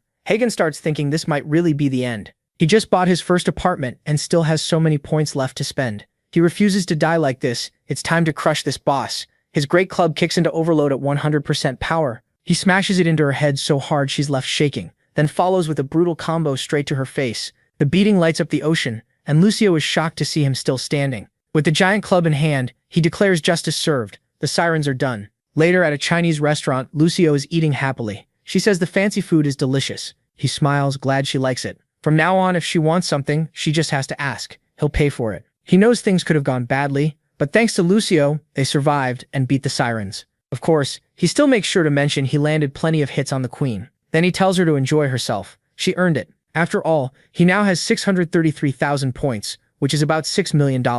Even after spending 150,000 on Zeus's power, he still made a huge profit. Now he's actually getting interested in fighting monsters, and that reminds him of the hunter exam. Lucio asks what that is, and he jokes that it's fried pork and tells her to dip it in the sauce. While they keep eating, she says it's delicious, so he tells her the whole plate is hers. Too lazy to keep dipping, she just pours all the sauce over it, and he immediately bonks her on the head for having no manners.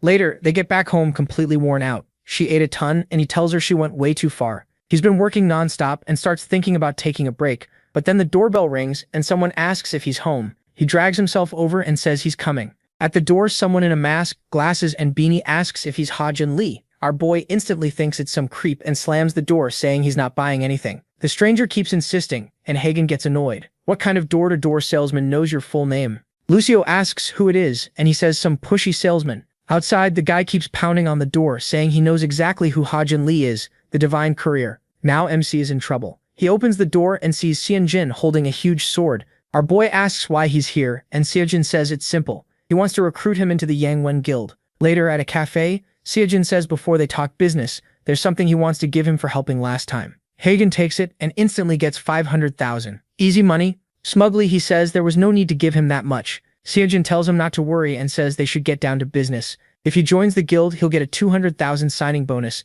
and 300,000 a year. He'd also earn extra based on his work. Seonjin asks what he thinks. Sure, no hunter would turn down money like that. Back at the hospital, Dui-im told him Hajin wasn't even a real hunter. He didn't have a license. Even so, he was making deliveries inside Tartarus, beat the 8 trigrams, and somehow got dragged into another dungeon. Licensed or not, bringing him in would make the guild a fortune. Seonjin is fired up, but the boy apologizes and refuses. Money Seonjin is pumped until our boy apologizes and says he's going to decline. The idiot was already talking like it was settled, but Hajin tells him again he's not taking the deal. Outside, Seonjin desperately says they can change the offer, but our guy says he doesn't want to join any guild. The guild leader asks what could possibly be better than an offer that big. He holds up his phone and says the answer is simple: deliveries. As soon as he accepts a request, a bright flash blinds Seonjin and the boy disappears. Next, they're in the mountains, and Lucio points out he was supposed to be resting today. Sweating hard, he says that was the idea. He didn't expect the customer to be all the way on top of a mountain. Normally, taking a request teleports him right to the customer. But this time he got dropped at the bottom and has to climb the rest himself. He blames Seonjin for wasting his time with that guild pitch when he never wanted in. He may have suits with cooldowns, but he doesn't really have powers, and deliveries pay way better anyway, so Seonjin can forget it. After a while, they finally make it to the top. They're both worn out when his face suddenly goes serious. In front of him are huge black slimes covered in eyes. He wonders what the hell this thing is, and Lucio says she has no clue either. Then he steps on one of them and gets the same feeling as that creature from the dungeon. He asks if she knows any myth creature like this, but she doesn't. Just as she says she might have an idea, the ground shakes. A monster rises behind him, and he thinks they're done for. Then a golden figure rushes in and throws one punch, blowing it apart. Startled, he hears the man complain he's too old for fights like this. The scarred man sighs that his body isn't what it used to be, then speaks into his radio and says he's heard a lot about the kid. Our boy is shocked by the legend standing there and wonders if this is the client. He asks Lucio who the guy is, and she says of course she knows. He's the hero who completed the 12 labors given by Hera, the one who helped the gods beat the giants, Hercules. Embarrassed, the hero says that old story makes him shy. The boy then realizes this is also the man who shot the poisoned arrow into Chiron's leg. Hercules asks if he was the one who helped Chiron recover. Awkwardly, he says the Hydra did the work, not him. Hercules slaps his back, nearly breaking the suit, and says he's still grateful. He confirms Lucio was right. He's Hercules, a demigod from the past who now protects Olympus. Skipping a long intro, the boy and Lucio just give their names. Hercules explains he called them because he needs help. When asked with what, he points to a cave and tells them to look. During the giant attack, that cave turned into a gateway for monsters entering Olympus. Lately, strange tentacle creatures have been coming out, and he's never seen anything like them, so he thinks they may be from another world. The boy suspects this is tied to the monster from the dungeon. Hercules says the job is simple: find out where the monsters are coming from. Right then, a mission pops up with a 24-hour limit. If he fails or cancels, he'll lose 200,000 coins. What the hell? But one look at Hercules' huge muscles, and he quickly says he'll do his best to solve it fast. Hercules says he's exactly like his wife Abby described. That makes him remember Abby was the first ditz who opened the door for his very first delivery. He starts thinking about how weirdly connected all these myths are. Then the system says it will guide him, but the map looks off. He stares at a cliff and asks how he's supposed to go that way. Hercules grabs him and says not to worry, he'll get him there fast. Before he can answer, he's already been thrown. Back at Sangjin's guild, Doyeon rushes in calling for the guildmaster. The leader tells him not to burst into the office, but Doyeon immediately asks how things went with the delivery guy. He says it was a total rejection, the kid barely even listened. Doyeon thinks that's strange since the offer would change anyone's life, but Sangjin says the guy literally vanished. Doyeon thinks that's a weak excuse, but Sangjin says maybe not. After all, Hyjin appeared in that dungeon the same way. And after everything, he even got a message from Ares himself confirming he sent that item. Sangjin says he'll try recruiting the kid again. Meanwhile, he's just sitting there playing Dark Souls. Then Doyeon notices his sword still looks brand new. Once he got Ares' sword, he sold the old one for a huge price. He planned to use some of that money to recruit the boy, but that clearly failed. Doyeon says he may have missed the news, a buyer from Japan wants it. The leader says then it's time to get the shipment ready, because lately whenever a super expensive item gets sold, thieves hit it in transit. That sword is too valuable to risk losing. He starts thinking about hiring someone, and then remembers the boy is a courier. Smiling, he says he just got an idea. Back with our guy, Hercules sends him into the ravine. He's completely twisted up, wondering why he had to get launched like that. Then the system says he's almost there. Afraid he'll break every bone, he pulls out his little motorcycle in midair. Riding Duke, he speeds straight down, then crashes hard. Smoke rises, but the bike's crazy shock absorbers save him. He knows that's the only reason they lived. Hercules almost got them both killed. He even tells Lucio, who passed out, to wake up because they made it. Now the problem is, he has no clue what he's even looking for. He starts complaining about searching for something he can't even name, when a giant foot slams onto his back. The whole area shakes, and Lucio grabs his leg, trying to figure out what's happening. He remembers the same kind of quake happened when they met that dungeon monster. Then he hears someone say Hercules' name. Confused, he looks back and sees a man carrying something huge on his back. If he's right, that's Atlas. The guy absolutely towers over him. He can't believe there's a giant down here. Atlas asks if he knows Hercules. Crooked under the pressure, the boy explains Hercules hired him to investigate the area. The moment he mentions the monsters, Atlas starts laughing. Carrying a glowing sphere, he says Hercules must be desperate if he sent someone like this. But the boy wants answers. Why is a giant down here, and what's with the giant ball? So he boldly asks if Atlas knows anything about what's happening. Atlas says he has no reason to help him or Hercules. He asks Lucio why the giant seems so angry, and she can't believe he doesn't know. This is Atlas, the Titan forced to carry the celestial sphere after the Titans lost the Great War, and that punishment came from Zeus, Hercules' father. So yeah, that explains the grudge. He thinks Hercules really should have warned him about all this drama. Atlas asks if they're done talking, and the boy is shocked the giant heard everything. Atlas says, just like the nymph said, the monsters on Earth have nothing to do with him. Now Hajin is stuck in another god-level mess when he was only trying to make deliveries. For some reason, he tries acting cute and asks if Atlas can really say no to this adorable face. Atlas tells him to shut up before he gets crushed. But the boy says he won't ask for free. If Atlas gives him the truth, he'll do any favor in return. That makes the Titan's face change, and Lucio panics, saying he's being way too reckless. Atlas laughs, saying it's absurd. A human can't possibly do a favor for a god, but our boy just says he might be surprised. The Titan thinks it over, then agrees. For a human, he's got guts, so Atlas wants a golden apple. If he can bring one back without dying, then he'll deserve to hear what the slimes are planning. Lucio instantly says that's impossible and tells him not to accept. Golden apples are incredibly rare. They only grow on Gaia's trees, and gods usually give them as wedding gifts. Before she can keep going, he covers her mouth. Then he asks Atlas, "That's really all you want?" He suddenly remembers Atlas isn't a god. He's a Titan. Atlas confirms it and gives his word, but our boy pushes further and tells him to swear by the river Styx. In myth, if a god breaks an oath made on that river, they lose their power for a time. Atlas smirks and holds out his pinky, impressed. Still, he agrees and swears by the river Styx. Our boy pulls out his phone and says now he can't take it back. Since a golden apple only costs 1,000 points, Atlas is basically doomed. He buys one from the shop, and a golden apple appears in his hand. He holds it up right away and says, "Here's your order." Atlas just stares, looking completely dumbfounded, like this brat has to be joking. Outside the cave, purple slimes are crawling everywhere. Hercules keeps smashing everyone that comes out, while wondering why Hajin and Lucio are taking so long. Then it hits him. Did he even mention Atlas? He brushes it off, figuring they'll manage somehow. Then a blue flash appears in the distance. Someone rushes in at top speed. It's our boy, tearing through the sky on his motorcycle as the suit fuses with it. He gets there so fast, Hercules is ready to praise him, until the bike wheel smashes him right in the face. Yeah, he just crashed into a god. He stands there awkwardly, though honestly it feels a little intentional after getting tossed earlier. A little later, he's flat on the ground apologizing and claiming it was an accident. Hercules says it doesn't matter, the kid couldn't really hurt him anyway.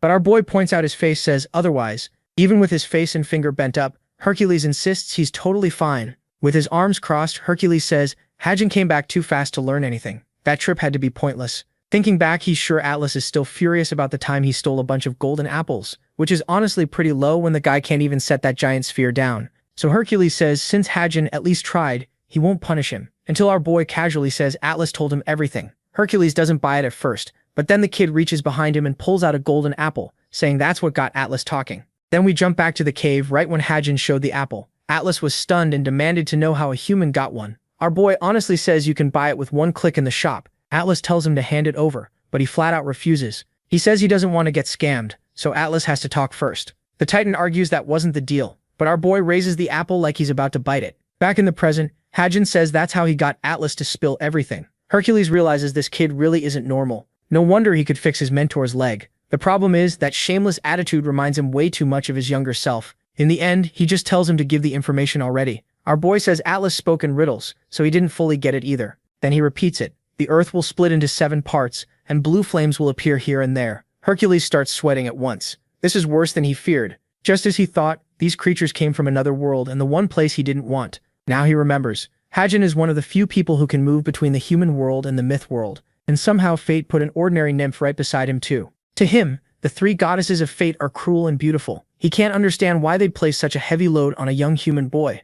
Now even I'm curious. Then our boy holds out his hand and Hercules asks what he wants. Hajin says he shouldn't have to explain. It should be obvious. He finished the delivery, so now it's time to get paid. Later, while Hercules sits on top of the dead monsters, someone suddenly appears and asks what he thinks of the kid after meeting him in person. It's Hermes, waving as he says he got there after the two had already left. Hercules speaks to him respectfully, but Hermes says that's not needed. Even so, the big guy says he can't treat him casually. Hermes helped him a lot during the 12 labors. Hermes sighs and says he's not here to chat. He also tells Hercules to stop ignoring Ares, but Hercules just shrugs. That guy always picks fights and disrespects him, so he stopped talking to him. Hermes laughs, saying Hercules really is bad at making friends, then asks if things are still bad with Atlas. Hercules instantly says there's no way he's going down there to apologize to that bastard. Then Hermes asks if the place Atlas described to the kid is the one they both mean. Hercules repeats the riddle about the land splitting and fire, and says it has to be that place because the prophecy matches it exactly. Hermes raises his staff ready to leave, saying they need to start preparing. He says he'll warn everyone, but Hercules tells him not to bother. He says the kid is the one tied to all this, but Hermes just grins and tells him to relax. That kind of message is his job. Then he takes off, telling Hercules to greet the old man for him. After he leaves, Hercules powers up and looks over the creatures, saying it's finally time to deal with them. Back with Hagen, Lucio is dead asleep. Our boy yanks the blanket off her. She sits up half asleep, mumbling for 5 more minutes. He tells her to get moving now, they have to go. Still groggy, she asks where they're headed this early, and he reminds her it's the hunter exam today. Still confused, she says she remembers him mentioning it but has no clue what a hunter exam even is. He calls her an idiot for agreeing to come without knowing that, and she just says staying home is boring. Meanwhile, he's already packed everything, his registration card, supplies, and of course the wooden bat. Lucio shows up with messy hair like a broom and says she's ready too. He throws on a cap and tells her to hurry up. At the association, the two arrive and look around at all the flashy hunters, while our boy looks like a regular nobody. But under the hoodie, the sneaky bastard came prepared. A man with a mic announces the exam has begun and calls the first numbers forward.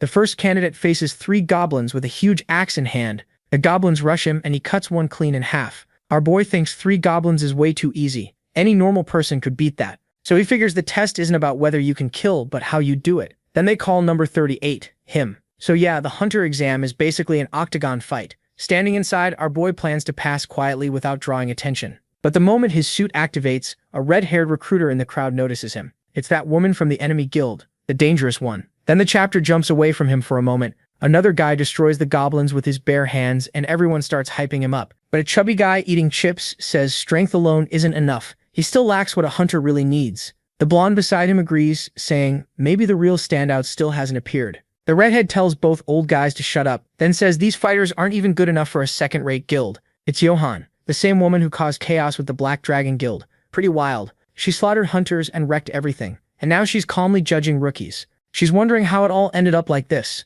Not long ago, Black Dragon was the second best guild in the country. And with that dragon tattoo on her thigh, she had real influence. But after the scandal with the 8 trigrams, the guild lost a ton of support. Now she's stuck scouting new members and hoping to find at least one decent recruit. Then candidate 38 gets called. Lucio cheers from a distance while our boy stands there awkwardly. He wants to pass, but he really doesn't want to stand out and make life harder. The goblins rush him while he's trying to stay unnoticed, but his suit's danger sense kicks in and he dodges at the last second. He quickly notices these things are much slower than the sirens he fought. Honestly, he could probably dodge them even without the suit. The redhead watches closely and says, number 38 moves in an interesting way. At the same time, she feels like there's something familiar about him. He still hasn't attacked, he's just dodging with ease.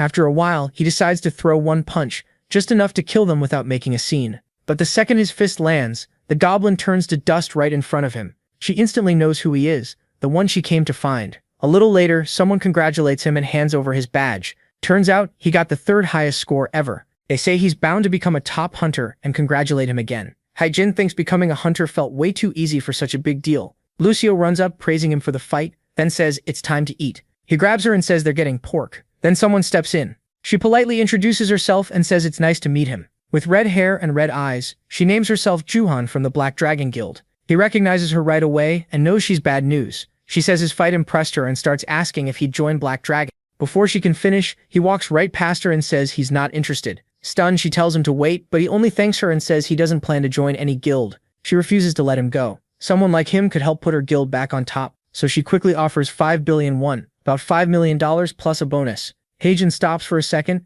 and she thinks she finally got him. He repeats the amount, and she confirms it. Sure, that's enough to win him over. Instead, he looks at her like she's clueless, and asks if Black Dragon is really that broke. Lucio adds that they just sound cheap. He keeps walking while she chases after him, yelling that he won't get a better offer. Heijin calmly says he already has. Then he drops the bomb. Shang Jun's guild offered 20 billion. She freezes on the spot. He leaves her standing there completely crushed. Sometime later, he and Lucio make it to a restaurant. The TV is already talking about a promising new hunter. He's shocked. It's only been an hour since the test and he's already on the news. He tells Lucio to order and calls the waiter, but before he can react, the food is already being set on their table. It's Sang Jun, saying the service is fast and the food is great. Heijin sighs and asks if this guy plans to keep tailing him. Sang Jun insists it's just a coincidence. They just happen to run into each other. The MC cuts him off and says if this is about joining the guild, the answer is no. Sang Jun tries bringing up the hunter exam, but Heijin shuts that down too, saying it has nothing to do with this. He wants a quiet life, so joining a guild and getting more attention is the last thing he wants.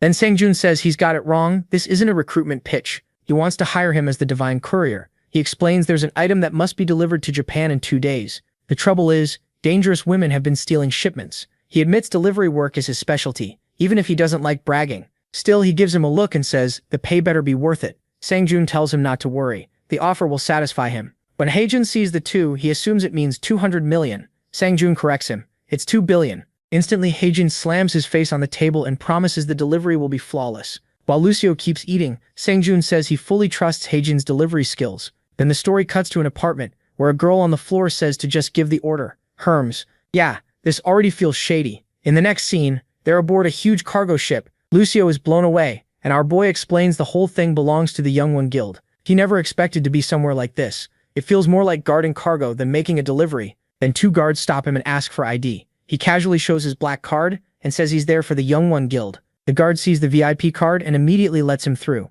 Later, as they move deeper into the ship, Lucio says it's huge, though still smaller than the Argonauts Company ship. Heijin laughs at how proud she is of Olympus. Then they reach a container sealed with a heavy security lock. The sword has to be inside. It sticks out way too much, but once he confirms it and the door opens, he gets why they didn't bother hiding it. The sword is trapped behind bars, chains, and every security measure possible. He thinks it's strange, who would even dare try stealing something this protected? Lucio looks surprised, so he asks if she knows this weapon. Of course she does. She says it's Durandal, the legendary sword. Heijin admits she knows her stuff, then cuts her off before she can boast. Yeah, he gets it. She's some super special nymph. Lucio asks what they do now, and he says they stay here and make sure the sword arrives safely. The problem is it's boring, but he can't risk losing those 2 billion. It sounds like a lot for one job, but if the sword gets stolen, they'd be paying for something worth far more. Then a horn sounds. The ship is finally leaving. At that exact moment, a strange gas starts filling the container. Outside, the heavily armed guards stay weirdly calm, then the gas reaches them and they drop to the floor. At that point, anyone could just take their weapons. That's when a dangerous-looking woman in a tight outfit appears. With a sparkle in her eyes, she cheerfully says Phase 1 is complete. Inside the container, our boy is already out cold. Then flick. A sharp snap hits his forehead. Lucio wakes him and he jumps up, shocked he passed out so easily. She tells him strange smoke spread through the ship, and now everyone is asleep. He quickly covers his nose, wondering if it's some kind of sleeping gas. He checks the sword first. Thankfully, it's still there. What's strange is his suit should have protected him from something like this. So maybe the thief used a special power. When he opens the door, he sees a woman standing there, arms crossed, praying. She's asking the gods for strength so she can be an honest thief tonight. He already knows this girl is ridiculous. Without wasting time, he opens the store menu. Buying the right item would lock down the mission, but then the thief moves. A green flash cuts through the air. A rope wraps around her arm and she instantly realizes it isn't normal. It's binding her like a web. When she looks back, Hagen casually says he caught a little thief. The item he bought was Raken's rope, a powerful binding rope that snaps if too much force is used. Now the thief is crying on the floor, saying the gas came from her god, so how is he still awake? He bonks her on the head and calls her an annoying thief who asks too many questions. The girl says she's not a thief and begs him to let her explain why she needs the sword. But Hagen just smirks, saying he's not stupid. She's clearly here to steal from the guild. She accepts being called a thief, but says she only steals what must be stolen. It's all for a greater good. Hagen laughs and she asks if he's ever heard of Robin Hood, the honest thief. She says that's exactly what she's like, taking from those with too much and giving to those with too little. Neither Hagen nor Lucio buys any of it. He says she needs professional help, and Lucio adds that old people can be weird. Then the girl suddenly shouts that he has to believe her. Hermes sent her to recover these items, and that sword must go back to its rightful owner to prepare for the threats ahead. Hagen is surprised while Lucio comments that maybe this girl really is an emissary of that god. Hagen is surprised while Lucio says maybe she really is an emissary of that god. He still thinks she looks way too sloppy for that, but tells her to explain these so-called threats. Suddenly she spits an orb from her mouth and says she didn't want to use it like this, but she has no choice. She warns him he'll pay for interfering today. Purple smoke spreads across the ship, and the second it clears, she's gone. Already swimming away, she complains that this was a waste because those pills cost a fortune. What she used was an astral form elixir, letting her take astral form. That's it. She swears she'll get even with that tight suit jerk. Honestly, her outfit is even tighter. Her name is Suyin Choi. She reaches the dock muttering that it was way too close and now the elixir is gone. Even then, she's still thinking about him and swearing she'll wipe that smug look off his face. Then a message pops up, asking if the mission succeeded. She thanks Hermes and says it was close, but she got the item he wanted. She successfully stole the Ring of Dissipation, a legendary artifact from King Arthur's tales. Hermes asks what exactly happened. She says she used the gas he gave her, but one person didn't go down. The god says that's impossible and demands to know who it was. She describes a guy in a tight hero suit who used a rope that felt like a mythical item to bind her. Right away, Hermes says, that sounds familiar, and asks if a child was with him. She confirms there was a small girl with sky blue hair. She's confused how the god guessed so perfectly, so that guy really was important. Then Ares cuts in, laughing at the coincidence. He tells her not to worry, that person was chosen. She relaxes, glad they're on the same side. Then she stops and reaches a conclusion. Since they'll meet again, she'll personally teach him to respect his senior. Meanwhile, Hagen receives his 2 billion won. Just like the guild expected, one strange person showed up and threw the whole job into chaos. Durandal made it to Japan safely, so Hagen's job was finished. At least his apartment was paid off now, so he decided to visit Hephaestus. It had been a while since they last met. He also wanted to know what could be done with the Hydra scale he got. At his workshop, Hagen knocks on the door. He notices the lights are off and the guy still hasn't shown up. Lucio quickly says they should leave and get food instead, but then someone calls Hagen's name. He turns around and nearly jumps out of his skin. It's Hephaestus, and one look at him tells Hagen someone dangerous is here. The protagonist points to a powerful woman and says she's the divine courier. She smiles and greets him. Then he introduces her as Phrygia, leader of the Valkyries, the one who even taught magic to Odin himself. But MC totally gets the wrong idea and thinks his friend is cheating on his wife. He grabs Hephaestus by the collar and asks if he thinks he's turned into Zeus. MC hurriedly says she's just a client. The woman laughs, saying Hagen must be quite something to assume she was having an affair with him. The dwarf stays calm while our boy ends up face down, apologizing. Once that's over, he says they should get to business. He wants Hagen to deliver a letter. The job is to take it to the ruler of Helheim and look into the strange events in Valhalla. He has 120 hours and will get 500,000 points. Hagen repeats the names, confused, while Lucio starts shaking. She explains that's the Norse land of the dead, which means this mission will be insanely dangerous. Now that he's rich, Hagen really doesn't want to risk his life. Why die with all that money still sitting in his account? He could retire right now and live comfortably with Lucio. Hephaestus says Helheim is probably too dangerous for him, but before he can finish, Hagen cuts in. No, he's absolutely taking the job. No way he's turning down more money. He boldly says he'll handle it perfectly. Lucio kicks him in the back for thinking only about cash. Soon they're already in the mountains near a green lake. Hagen tears across the land on his motorcycle, and the whole place feels wrong. Makes sense. It's the afterlife. Lucio says he only accepted because he has no clue how brutal and dangerous Norse mythology really is. He tells her she used to be much quieter, and maybe she should go back to that. She snaps that it's his fault. Every delivery with him feels like it cuts a year off her life.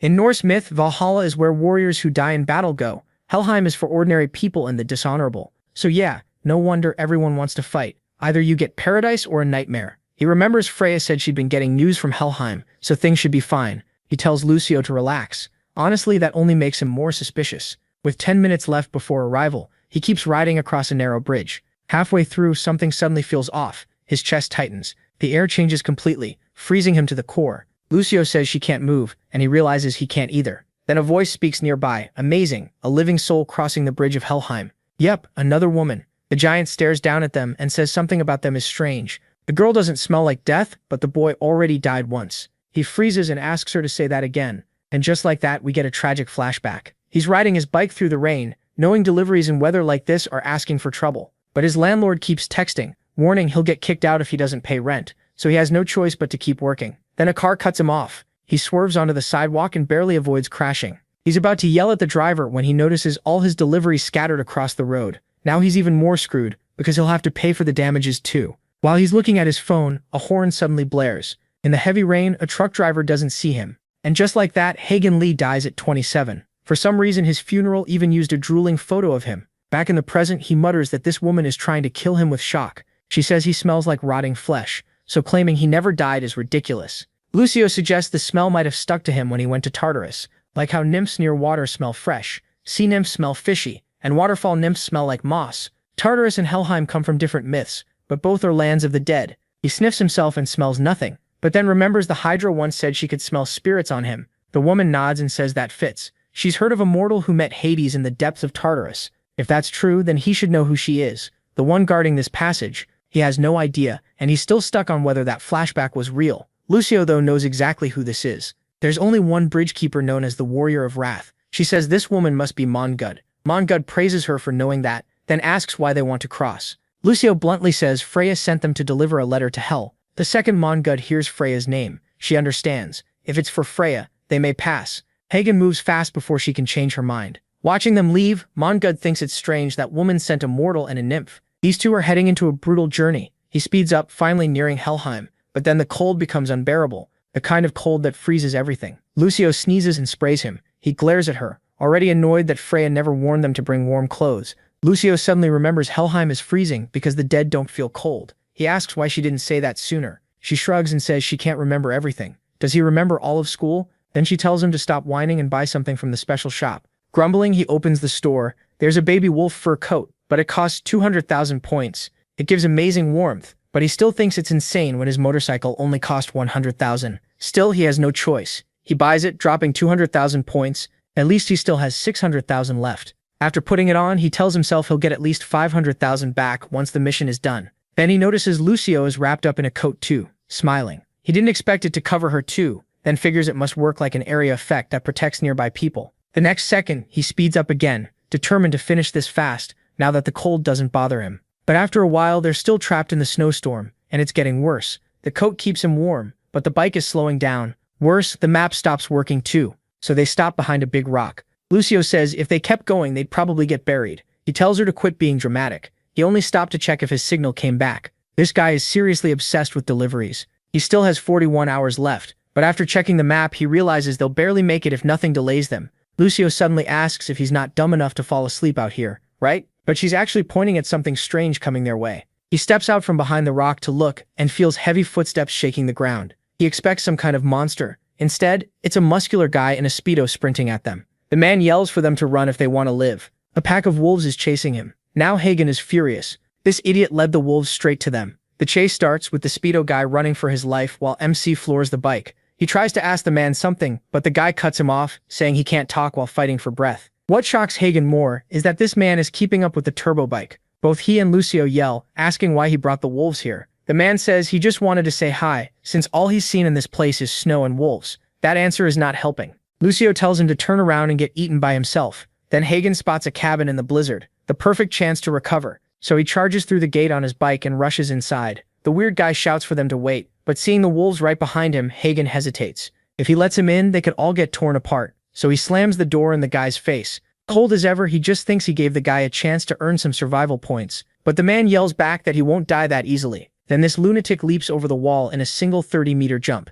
Lucio is completely stunned. He lands right in front of Hadrian and smirks, telling him not to look so shocked if there's no barrier. A real man can't beat. Hadrian can't lie, that speech actually kind of gets to him. The Speedo guy walks up, ready to introduce himself, but Hadrian cuts him off and says there's no need. He ignores that and proudly announces he's Sigurd, descendant of Odin, and a famous warrior of the Valson family. With no better option, Hadrian says it's nice to meet him. Sigurd says the same, but Lucio already knows exactly who he is. She lights up like a fan meeting a celebrity and blurts out that he's the legendary hero Lufafnir. If this half-naked guy really killed a giant dragon, he's absurdly strong. Lucio explains his title is the Dragon Slayer. The shameless guy acts humble, saying the stories are exaggerated, but Hadrian can already tell he loves the attention. Sigurd says they shouldn't stay out in the cold and should head into the cabin. Hadrian is still wary since he has no idea who owns it. Sigurd just points out that standing outside to be eaten by wolves would be even dumber. Fair enough. After all that running, Hadrian checks the map and sees they're much closer now, so resting a bit might not be a bad idea.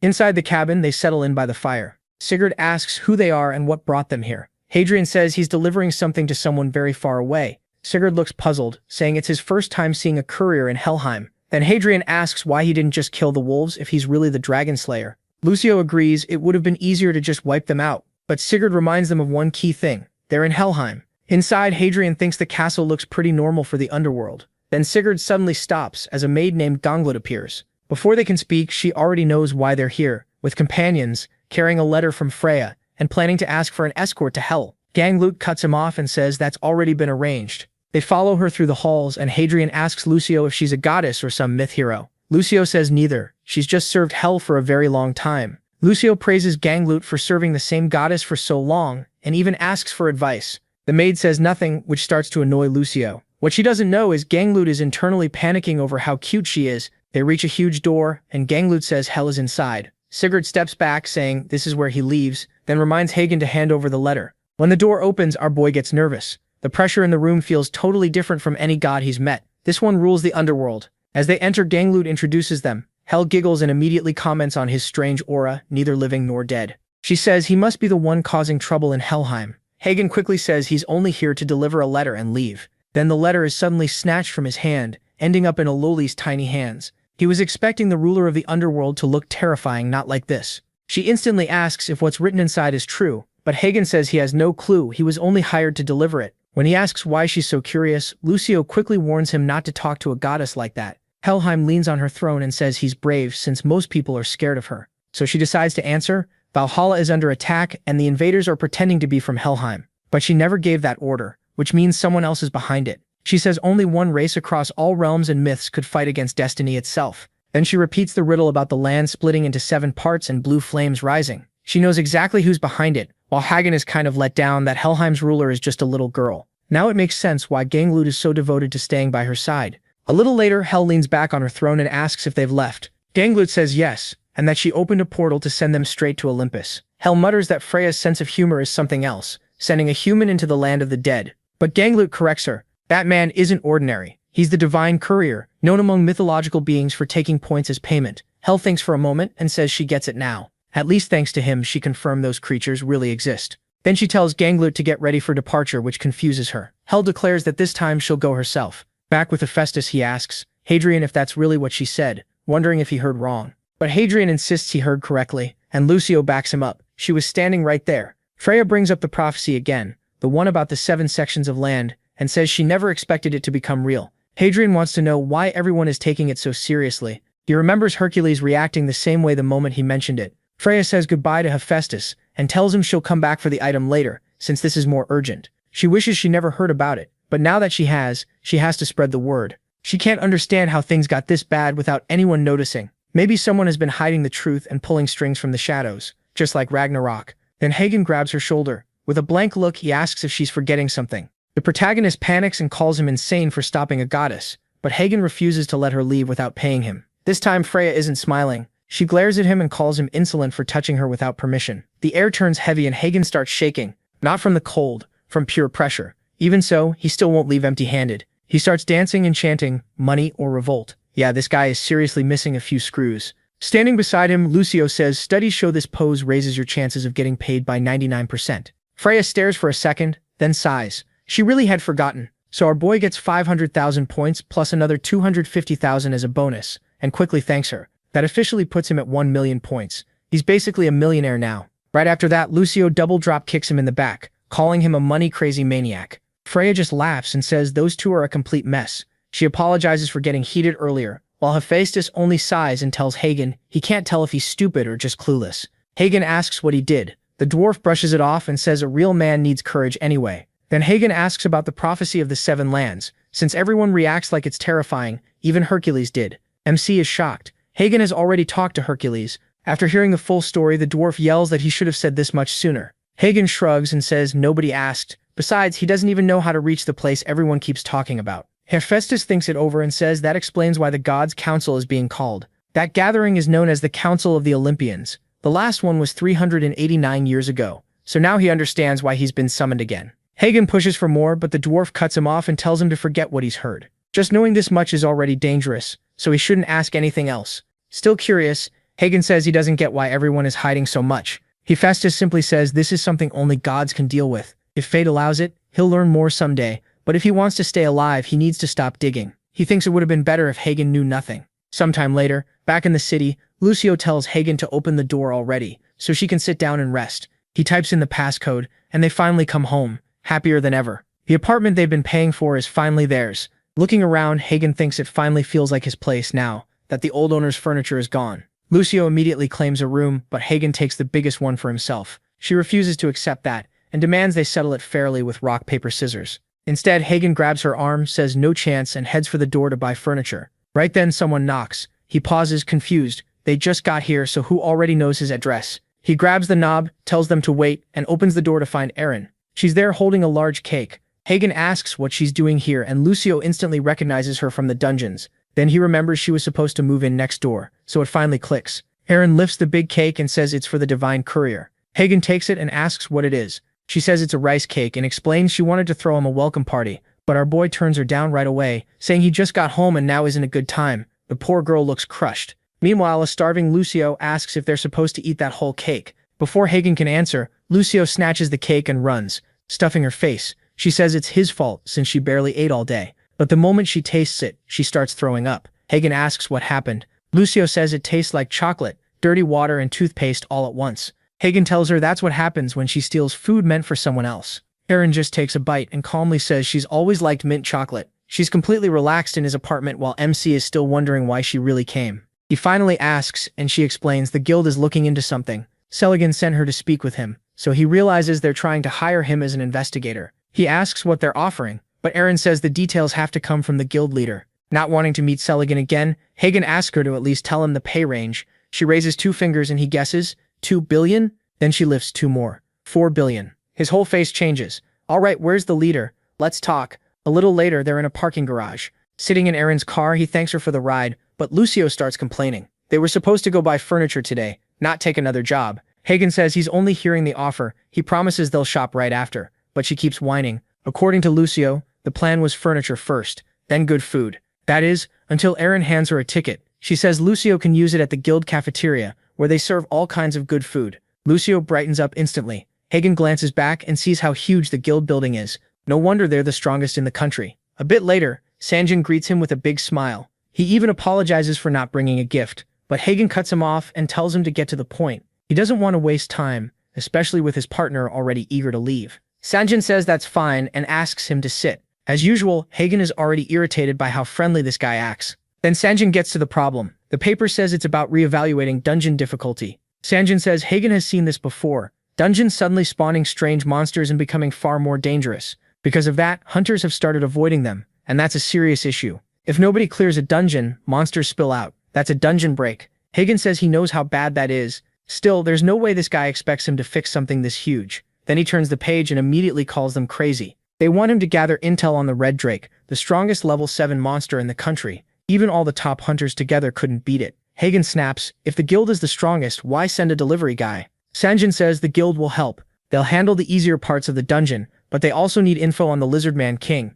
another major boss. Hagen is already shaking as he accuses Sanjin of offering 4 billion just to send him to his death, but Sanjin explains that's only the joining fee. If he gets the intel, he'll earn 4 billion more. Hagen freezes. They're doubling it. Instantly they shake hands and seal the deal. Scene change. An old man with a golden staff waits by a lake as a horse-headed man arrives. The elder says it's unlike him to be late. The orange-haired man says he ran into trouble on the way. He throws down a purple worm and says he found several below. They shouldn't be showing up in the Norse lands. The elder studies it and says he didn't expect them to spread this far already. The virus is moving faster than he thought. He knew the apocalypse prophecy had started, but not this quickly. The horse-headed man gets ready to leave. Odin sent him to Helheim because something is disturbing Valhalla. The elder tells him not to worry. Phrygia already sent a Greek hero who handled it. The horseman asks if it was Orpheus or Achilles, but the elder says no, just an ordinary man like him. That only annoys him more. Who is this ordinary man messing with his work? Another champion of the Greek gods? Meanwhile, Hagen is grinning like an idiot, because money really is amazing. The scene shifts to the gate of Chunlin. Hagen says he swore he'd never come near this place again, yet here he is. Lucio excitedly asks if he's been here before. He says no, but he spent a month somewhere even worse than this dungeon. She's impressed and says, no normal person could survive a place more dangerous than this for a month. He tells her she has no idea what his life has been like, but she might be about to see it. Then he pulls out his new 2.0 bike. With every upgrade it gets bigger. This new version is built from rare materials and made for an elite divine courier. It's custom built and cuts 90% of the damage the rider takes. He says he had Hephaestus fuse it with something extra, and he can't believe how awesome it turned out. The old bike was good too, but he can't risk ending up paralyzed again like he did on the bridge. As he heads for the portal, he says he's not afraid anymore. Time to deal with that lizard monster. Inside the swamp, he speeds across mud and water with ease. The upgrade is so good the wheels barely slow down. Lucio, meanwhile, gets covered in slime. Then he suddenly stops, startling both of them. Right in the middle of the dungeon is a whole city, and not just any city, a rich, impressive one. He remembers the report saying the lizard man should be past this gate, but something feels off. Why is no one? Then a group of lizard men appears with spears. He gets annoyed, saying he basically jinxed himself by thinking out loud, but when the first lizard man checks the gate, there's nothing there. Hagen is hiding quietly with Lucio tucked inside his helmet. Lucio comments on the lizard men, and he tells her the obvious doesn't need saying. She asks what the plan is, whether he's just going to smash everything like usual. But Hagen knows this time the mission isn't to kill anyone. He's just here to gather info, not risk his life like before. Find the king, learn what he can, and leave safely. At least that's the plan. Luckily, the guards pass by without noticing him. The monsters are smart, but their senses aren't as sharp as he expected. That makes him feel a lot safer. And even if things go bad, he figures he can just buy something from the store and escape. But then a new delivery request pops up in the middle of the dungeon. He's confused. Why now? It happens right as the alert warns that big enemies are heading his way. He forgot to turn off notifications at the worst possible time. He starts running, trying to understand what's happening, then suddenly stops. Lucio asks why, and he says she'll see in a second. Just as a huge lizard lunges with a spear, Hagen pulls out his phone. The creature freezes because the delivery request came directly from the Lizard King. Even the giant lizard looks stunned. The monsters and Lucio both have no clue what just happened. Hagen thinks it's weird getting a delivery from a beast instead of a god, but money is money. So he tells the lizard he's in a hurry and they might as well take him straight to the boss. The shaking lizards point past him. He almost tells them to stop pointing at his face, then notices the huge shadow behind him. The moment he feels that presence, he slowly turns around. The Lizard King looks absolutely wrecked. Hagen quickly notices the crown, but this creature looks nothing like the one in the report. The king hisses and flicks its tongue, but none of it makes any sense to him. Still, if anything can solve a problem, it's money, or in this case, a free translator. Lucio offers to translate for him. He asks if she really understands it, and she says yes. Lizard language is simple. The king hisses again, and Hagen asks what it said. Lucio explains that long ago, a disaster struck the Lizard Kingdom. A brutal invader destroyed the land. Children, eggs, adults, even the elders were slaughtered. The whole kingdom was ruined. Hagen already knows where this is going. They want him to fight that invader. He's quick enough to see how desperate they are. He came in as a hunter, but now these lizards look pitiful, all staring at him with pleading eyes. Help. Even Hagen wonders why these lizards were drawn so cute. He says he's no great warrior, but Lucio translates the king's offer, save the kingdom, and he'll get a treasure found only in the lizard realm. And just like that, Hagen wants in. He's way too curious about this treasure. Lucio says the king wants to take him to the basement and show it to him. With the Lizard King kneeling right in front of him, our boy stops caring what it is and says he'll kill the invader. A bit later in the basement, it turns out these lizards really are loaded.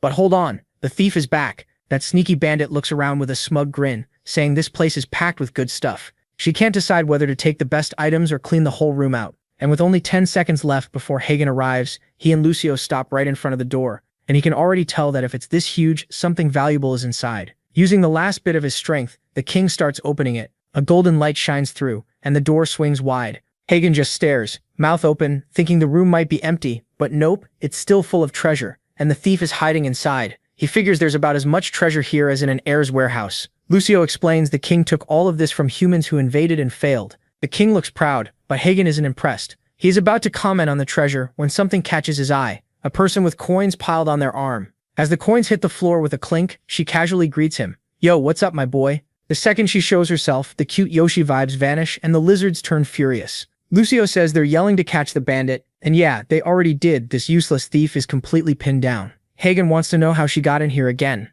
Meanwhile, Suin is just as confused. She got a mission to steal whatever was here, but somehow this guy showed up again. She looks at him and asks, Junior, don't you remember me? Then she says they both work jobs for Hermes, so he should explain that to the lizards. Lucio quickly adds that the king wants to know if Hagen really works with her. Terrified he'll lose the reward, the poor guy nearly cries. He swears he went to an all-boys school and never even had a female senior. So just because she's about to lose money, he walks over and tells her to quit messing around. Idiot, I don't work for Hermes. That leaves her confused. If he's been doing Hermes's jobs, why didn't Hermes tell the boy? Sawney then says that if he helps her escape, she'll do whatever he wants. And yeah, he's definitely thinking about how to turn that into money. He thinks it over while Lucio warns him not to trust a bandit, which is fair. After a short pause, he says, all right. With a nasty grin, he says he'll name his price, but she has to swear by the river of V. She says swearing on the river of Styx is crazy, but he just says if she won't do it, he'll let the big lizards cut her throat and leave her to rot there. Seeing the blade at her neck, she gives in and swears on the river of Styx. If he helps Su Yin Choi get out, she'll do whatever he asks.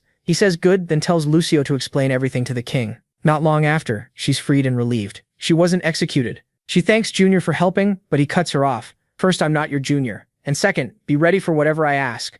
Of course, her mind goes somewhere weird right away, already imagining some very personal favor. But our boy isn't asking for that. Nope, he's got other plans. Right then, the system window pops up with a new mission. Defeat the Crimson Invader of this kingdom, and save the Lizard Realm. Time limit 3 hours. Reward the kingdom's treasure. He's stunned. 3 hours is insanely short. Last time he had 50, and even that felt risky. He turns to Lucio and says they need to move now. No time to waste. He bolts off at full speed while Junior tries to tell them to wait. Standing by the king, she grumbles to herself that the bastard is so rude he didn't even let her finish. Strangely, the king is still awake beside her. Meanwhile, Hagen is already racing ahead on his bike. It's 30 kilometers away. The king really gave him almost no time. And getting there isn't even the biggest problem. Winning is. Lucio tells him to slow down, but he says that's not happening. Then Suyin suddenly appears in front of him and says it looks like he's got a problem. He almost jumps out of his skin, slams the brakes and stops beside her. Already annoyed, he asks why she's following him after he told her to stay put.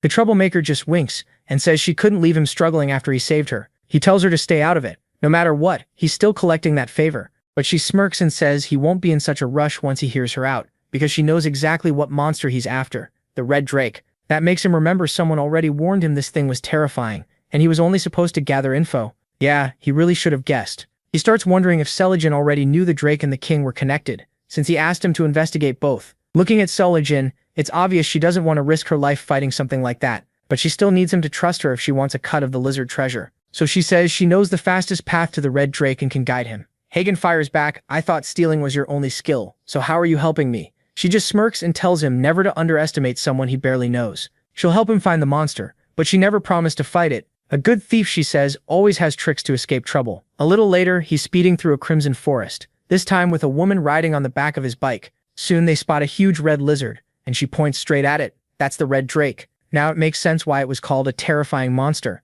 Lucio asks if they can even beat it. He just says they'll find out, shifts into battle mode, and activates his helmet. Then he launches himself at the creature with a huge leap, ready to drop a punch. Estimated difficulty level 7 boss. And Hagen slams his fist right into its head. Honestly, it looked like one of those hits that should end the fight instantly. But no, the thing gets back up roaring, and our boy just grins. Alright then, time to beat this monster down. He lands another blow, this time from high in the air, and the blast spreads out below. From the ground, Suyin covers her face in shock. How is he even doing this? She'd been chosen by Hermes and faced dangers most hunters couldn't imagine, but even she couldn't make sense of what she was seeing. This guy is out here throwing kicks and punches like Kid Lee. The Red Drake stumbles and crashes backward. Our madman is moving like Master Lee, and she knows the Hunter Association ranked this thing near level 7. Out of all dungeon monsters seen around the world, it ranks in the top 10. She knows he was chosen by Hermes too, but that alone can't explain this kind of strength. Most top hunters have at least 15 years of experience, and most were chosen by powerful gods. But she's sure Hagen got his powers less than a year ago. So how is he stronger than hunters who've trained way longer? And from how the Red Drake is moving, she can tell something isn't right. Then she gets it. The Drake is searching for him while he's above it, hidden by his helmet and beating it down without being seen. That's when she finally realizes he's using a cannon. The monster roars again and swings down with a crushing blow. The hit smashes straight into the ground, but it doesn't do anything. Hagen, still in the air, says the monster is just swinging blindly now because it can't find him. But monsters only exist for one reason, to drop money, and get punched in the head. The whole ground erupts. After a while, there's barely anything left of the poor thing. Actually, not a little while, a long while. Hagen admits he's lost count of how many punches he's thrown. But somehow the big lizard is still alive. So yeah, this fight isn't as easy as it looked. Worse, his clothing effect is about to wear off. His helmet can still hide him, but without that boost he won't hit nearly as hard. So there's only one move left, go all in. He immediately summons the big boy to end this once and for all. He leaps at the giant lizard and yells for it to die. The beast notices something coming. At first it looks like a random hit, but no, the bastard dodged. The real question is how. It still can't see him. Then he figures it out. The force of his swing briefly ruined the helmet's hiding effect, and now the Red Drake comes down with a crushing attack. The blast looks like a clean hit, and Suvin can't believe he didn't dodge. Everything had been going fine, so why would he take that hit? Lucio calls Suvin a foolish human and warns that jumping in now would only slow him down. So she stays back and watches, while Lucio wonders who this nymph is and why she's hiding in the bushes. Still, Lucio trusts Hyjin. He survived one deadly mess after another. He always finds a way out. That's why so many gods believe in him. No way Hyjin loses to a monster like this. Suvin snorts. Nice thought, but that kid just ate a direct hit. Nobody lives through that. Then she notices something strange. He's climbing. He mutters that the lizard feels soft and she can't figure out why he's hanging onto the boss. She's even more confused when Lucio starts cheering him on. His clothing effect had only 57 seconds left. While climbing, he spots something. A star-shaped crystal under the beast's throat near its neck. Lucio instantly warns him that's its reverse scale. He realizes it's probably the weak spot and opens the shop. To kill this thing, he needs something overwhelming. He asks Lucio if the red drake is a dragon. She isn't sure, but says a reverse scale usually means it's a rare kind of wyvern. Right then, he buys something from the shop. If it's that close to a dragon, that's enough for him. His points drop from 1.3 million to 1 million. No clue what it does yet, but the sword cost a fortune. He bought Sigurd's sword, Dragonbane, and he's still stuck on the monster's chest like an idiot. Suvin has no idea how he suddenly summoned that weapon. But MC knows one thing. With this blade, he can end it by hitting the weak spot. He goes in, then the monster's eyes flare up and flames cover its body. Going by his face, this is bad. He can't understand why fire is suddenly bursting out of the creature. The blast throws him back. He wonders if this is its final move. Then he slams into the ground. This is bad. He can't reach the reverse scale while it's like this. Lucio tells him to be careful, and Suvin runs over yelling for him to get away. Phase 2 is far more dangerous. She says they'll have to work together, but he refuses. She can't hide her presence, so she should stay back. Of course, she already has another trick ready. She smirks. Well then, just sit back and watch what I'm about to. Then she throws a potion. Demeter's Tear, an ice potion from the goddess of nature and earth. Anything it touches gets frozen, and in a second, the Drake King is locked in ice. The monster turns into a giant popsicle. She tells him now's his chance to finish it. He asks why she didn't use that sooner, and she says she was waiting for its second phase. She did it on purpose, and the two start bickering right there. Lucio cuts them off and tells him to move before it wakes up. Too late, the creature wakes up. Suvin says she never thought anything could break out of Demeter's prison that fast. Worse, the flames cover its body again, and MC only has 20 seconds left on his suit. Suvin says this is her last shot to make an opening for him. She throws her final potion, another Tear of Demeter, this one plant-based. It touches the creature and melts instantly. Out of options, he charges in with the suit shutting down. He leaps straight at the scale and swings, sending out a huge purple slash. It hits the level 7 boss right in its weak spot and cuts its head off. He didn't just break the scale, he killed the red drake. Back at Songjin's guild, Doyen reports that the research on nearby dungeons is finished. The guild leader thanks him and tells him to rest and get ready. But Doyen says he heard something in the elevator and asks if it's true. Did the association really hand them a time bomb to deal with? The leader says yes, the Lizardman dungeon, and they still don't know how to handle it. Then he reveals they already got word that Hyjin cleared it 2 days ago. When the call came in, he thought Hyjin meant the investigation was finished. But no, that wasn't it. He killed the red drake. It wasn't the plan, it just happened. Songjin thought he was joking. So he sent a team to check, and it was true. He never expected the kid to do something this crazy, and now he has no idea how to explain it to the association. Everyone's relieved the monster that could have destroyed the city is dead, but its sudden death creates a whole new problem. Hyjin's contract says his identity can never be revealed, yet someone has to get credit for killing a level 7 monster, and that person will draw a lot of attention. Doyan gets excited, saying that delivery guy is a monster himself. At this rate, he could beat most top hunters. Songjin sighs that he may have to raise him to A rank, and Doyan instantly backs off. Never mind, no need to promote him. Let's just keep this quiet. Now Songjin wonders if he beat the Red Drake, what happened to the Lizard King information? Then we're back at the castle. Yoshi runs in, furious with emotion, ready to praise their savior. Lucio says they're thanking him for saving them, and he tells her she doesn't need to translate the obvious. He takes the king's hand and says he only did what had to be done. There's no need to bow. Too bad the king doesn't know what he really wants as a reward. And sure enough, the king looks sick before bringing out a huge treasure chest. They open it, and both of them are impressed. Inside is a tiny bag. The king asks if he likes it, while MC just stares. He's ready to complain. He risked his life for this little sack, but Lucio stops him. This isn't just any bag, and he asks what it is. She explains that it's basically an inventory bag. It can hold endless items. And the story jumps to the next day. The Yoshi people all gather to say goodbye. Early that morning, he gets a call from Songjin with news. The Inosin City gate disappeared. Most likely it only existed as an escape route for the lizard men if the Red Drake attacked. Now that the kingdom is safe, they don't need it, so the portal closed on its own. That makes him realize there may be ways to shut gates without killing everything inside.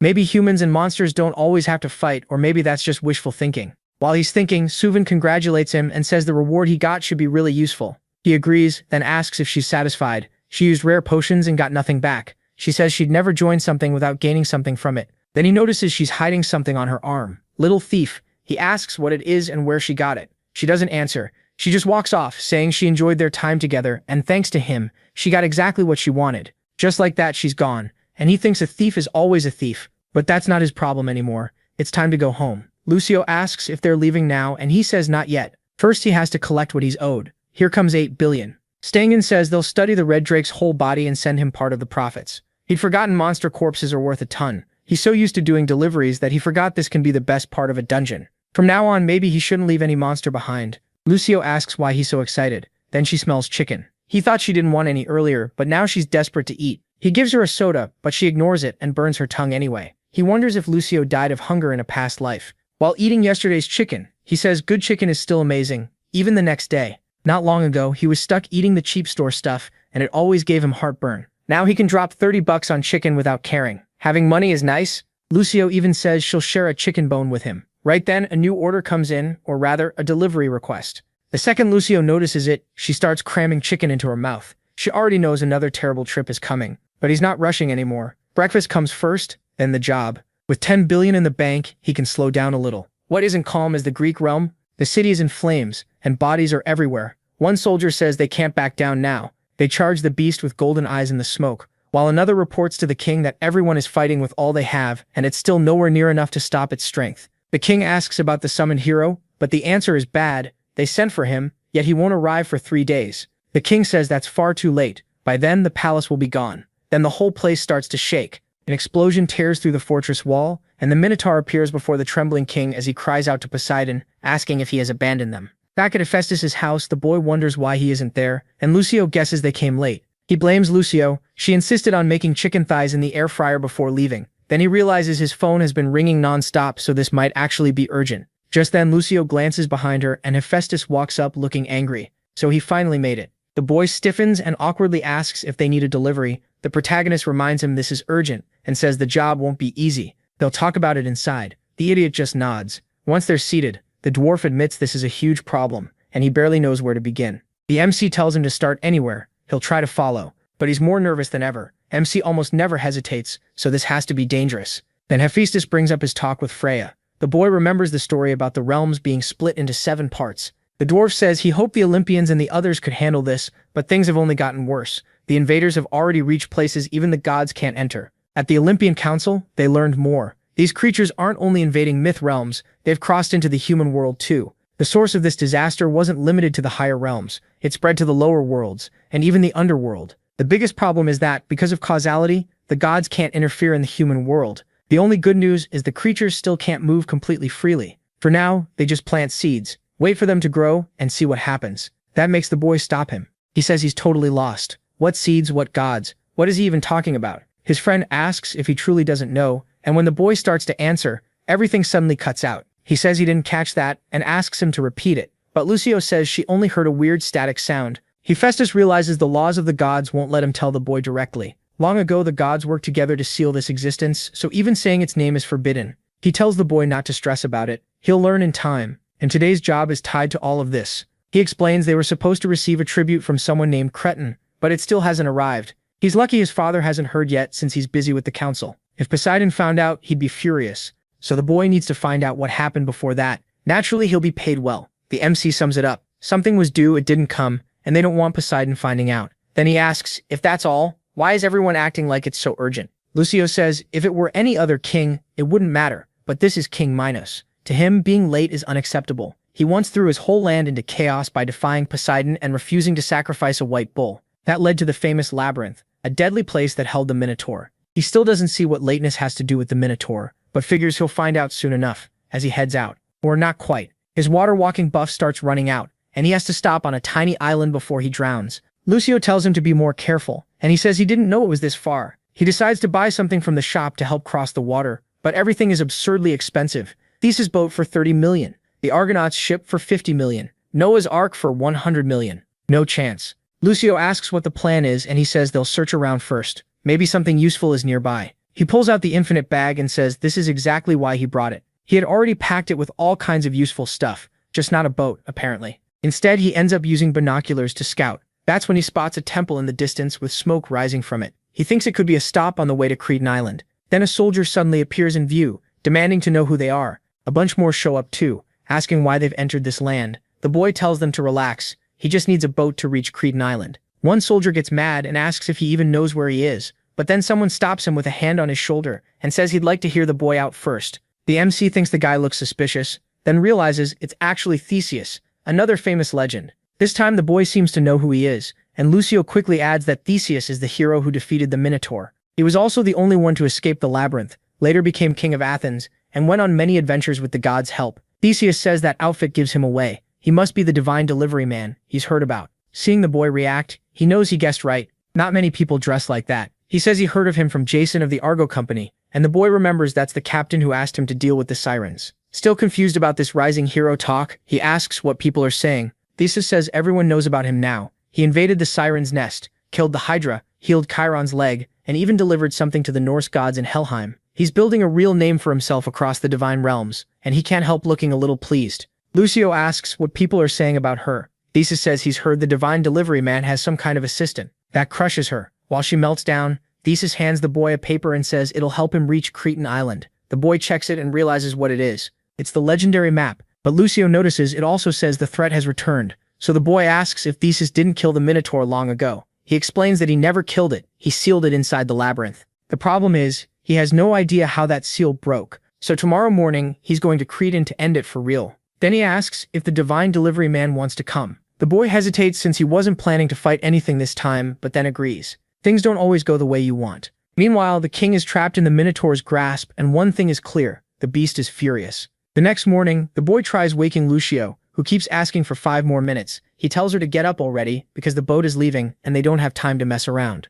Lucio sadly begs him to stop being so harsh. He looks outside, hoping Theseus managed to gather enough people to help. The day before, Theseus told him to rest well while he went to recruit as many allies as he could. That was when the boy asked how he stopped the Minotaur the first time. Theseus said he had help from Princess Ariadne of Cretan. The Minotaur was a monstrous curse that brought ruin to King Minos and his whole family, a punishment for defying a god. The strange part is that monster was supposed to be sealed deep in the labyrinth forever. So how did it come back strong enough to wreck Cretan all over again? Theseus says that's what he wants to learn. They have to move fast before everything is lost, and this time he wants to finish it for good. Our boy asks why he's trying to gather so many people instead of leaving right away. Theseus says he thought the same thing, until he heard something from Hercules, but he never explains what it was, leaving our boy wondering. He starts thinking it might be tied to what Hephaestus said back at the shop. Fighting monsters was already bad enough, but what really bothered him was the feeling that he was being pulled into something way bigger than he should be. Lucio says she's all set for the adventure, and Hagen realizes she has no clue how dangerous this really is. At the docks, soldiers load crates onto the ship as our boy calls out to Theseus. The hero jokes that he thought he'd have to wake him up, since Lucio keeps saying Hagen sleeps too much and is lazy. He tells them it's fine and to get aboard they can meet the others later. Our boy is blown away by how huge the ship is. It really looks like something out of an anime, and Theseus proudly says that makes sense. It once belonged to a legendary hero. Our boy asks what Lucio just said, but she insists it wasn't her this time. Now he's confused, because that annoying high-pitched comment sounded exactly like something a nymph would say. Then someone says that's just how a country nymph reacts, and our boy turns around to see what is basically Lucio 2.0. The guy is like a short version of Lucio, and somehow she knows him. She calls him Luvor and says it's been a long time. Lucio gets all happy to see him and says she never thought he'd be helping Theseus, but Luvor pushes her face back and tells her not to get close. They're not friends. This is only the second male nymph our boy has seen, and now he realizes Lucio wasn't lying when she said she was tall. Then someone asks why Luvor is still standing around. It's Theseus, telling him to take the guests to their rooms. Our boy apologizes and says it's not Luvor's fault. He has a troublesome nymph too. Theseus brushes it off and tells them to get ready, because they're leaving now. Our boy asks Luvor to show them the rooms, but the poor guy is still recovering after Lucio roasted him and smacked him. Inside the ship, they find out their room is actually pretty nice. Luvor thanks our boy for not telling Theseus that he was fighting, and he says, no problem. If he's friends with Lucio, then they're friends too. And just like that, the two start arguing again. Luvor just sighs, gives in, and leaves looking a little down. Our boy thinks that's odd, and asks if Theseus treats him badly. Lucio explains that nymphs are basically treated like servants. It's not that Theseus is cruel, it's that our boy treats her differently. Hagen figures that's because in old myths, slavery was seen as normal. For someone from the modern world, that makes zero sense. Soon the ship sets sail, and as they head out, Theseus quietly says he never thought he'd enter that labyrinth again. When they reach the city, the soldiers get off the ship, and our boy is stunned. The whole place is destroyed. More rubble than city. Worse, the dead all look like they went through something horrible. Theseus says this has to be the Minotaur's work, and for now they need to search for survivors. Lovor points ahead and says at least one building is still standing. It's the Temple of Poseidon. Since this whole disaster was said to be the god's punishment, the beast probably didn't dare go near it. They head toward the temple, but there's already a trail of blood leading to the doors. Theseus opens it, thinking the Minotaur might be inside, but instead he finds a crowd of desperate survivors. The people get emotional when they see Theseus, and he's relieved that some of them made it. The survivors are quickly escorted back to the boats, and our boy feels a little better, knowing not everyone was lost. Then an old man comes up behind him and says he has important news. The Minotaur took King Minos hostage. Our boy asks where it took the king. And come on, obviously to the deepest part of the labyrinth. And the real problem is, the longer they wait, the harder